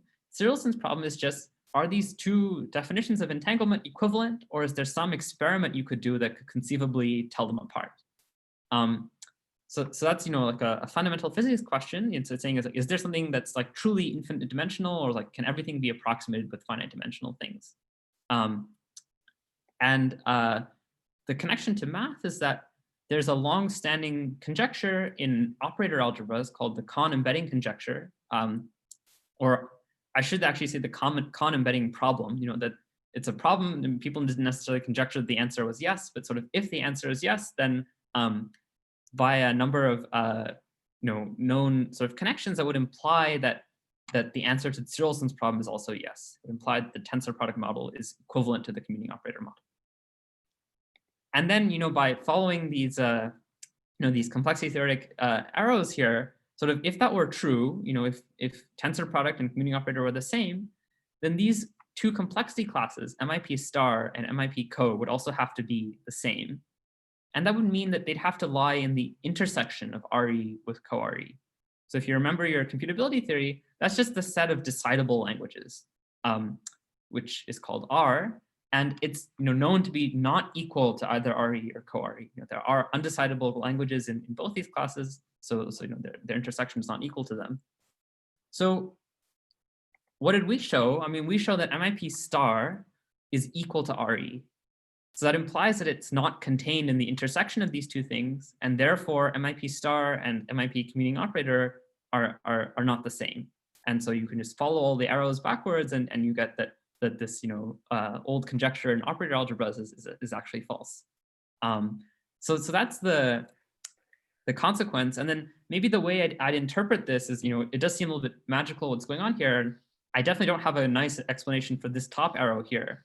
But here I'd say that what's going on is this MIP star protocol for the halting problem is itself kind of the experiment that distinguishes the two worlds. So and how does it do that? Well, it's a sound protocol only in the tensor product world, where you can assume that everything is approximable by finite numbers of qubits, but it's not sound anymore in the commuting operator world.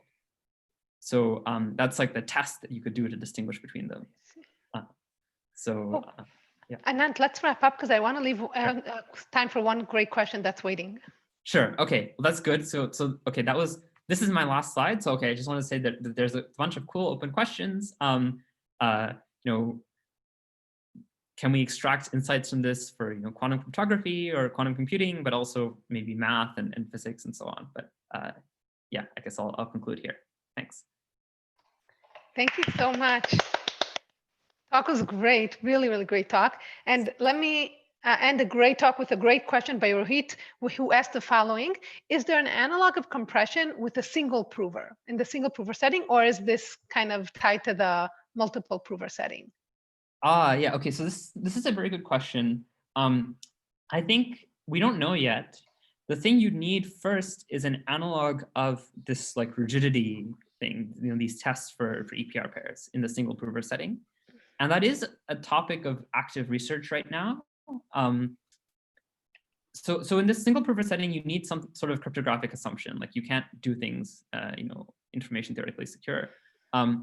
But I think it is known now that, if you assume something like, some like one-way functions exist and are hard, maybe you need these like trapdoor, like claw-free one-way functions, then I think you can do at least like the CHSH game. Like there's some recent work on this. And okay, it remains to scale it up to, larger entangled states. And yeah, we don't know what that'll work, but it seems plausible that such a thing might exist. Got it. Okay, thank you so much. Thanks again. The talk was amazing. You said that you're not a crypto expert, but don't worry, you'll come to town. We'll all be sure to convert you to one. And okay, so this was great. I guess we're at the end of the conference, and I'll let Daniel end with some concluding remark. But let me just say thank you to everyone. This was great. I learned a ton. The talks were just phenomenal, and I'm really looking forward for next year. Okay, Daniel. Thanks. Great. Yeah, thanks. So I don't have actually much more to say beyond that, but just wanted to thank everyone again. This was really, really wonderful. Sort of surpassed my expectations of what I thought this would be like. Not only did everyone show up, was on time, everything like ran smoothly, but the talks were really amazing. People did a great job preparing it. So I thought it was a great precedent or a great bar to set for the first ITC conference. I think, yeah, if we continue on this trajectory, it's going to be a great conference going forward. So, hopefully this was, hopefully next year we'll actually see all of you physically and in some place. And actually, Benny told me to advertise that if you want to organize ITC and be a general chair, we're looking for general chairs. So if you want to volunteer to host ITC for next year, let Benny, who's the head of the steering committee, know. And yeah, so great conference. Looking forward to seeing all of you physically next year at the next ITC. Great. And let me just end by saying, Daniel, huge thanks for being the PC chair, for getting a great committee, and for bringing this great conference to life. Really, I'm super impressed. It's been just delightful. So huge thank you. Okay, guys, see you next year, hopefully before. Yeah, maybe perhaps even in person, although I think it will be hard to get rid of the tradition of pre-recorded talks. I think those might stick around. Yeah. Okay, guys. Thank you, everybody, and I'm gonna shut it down. Shut down the webinar now. Okay.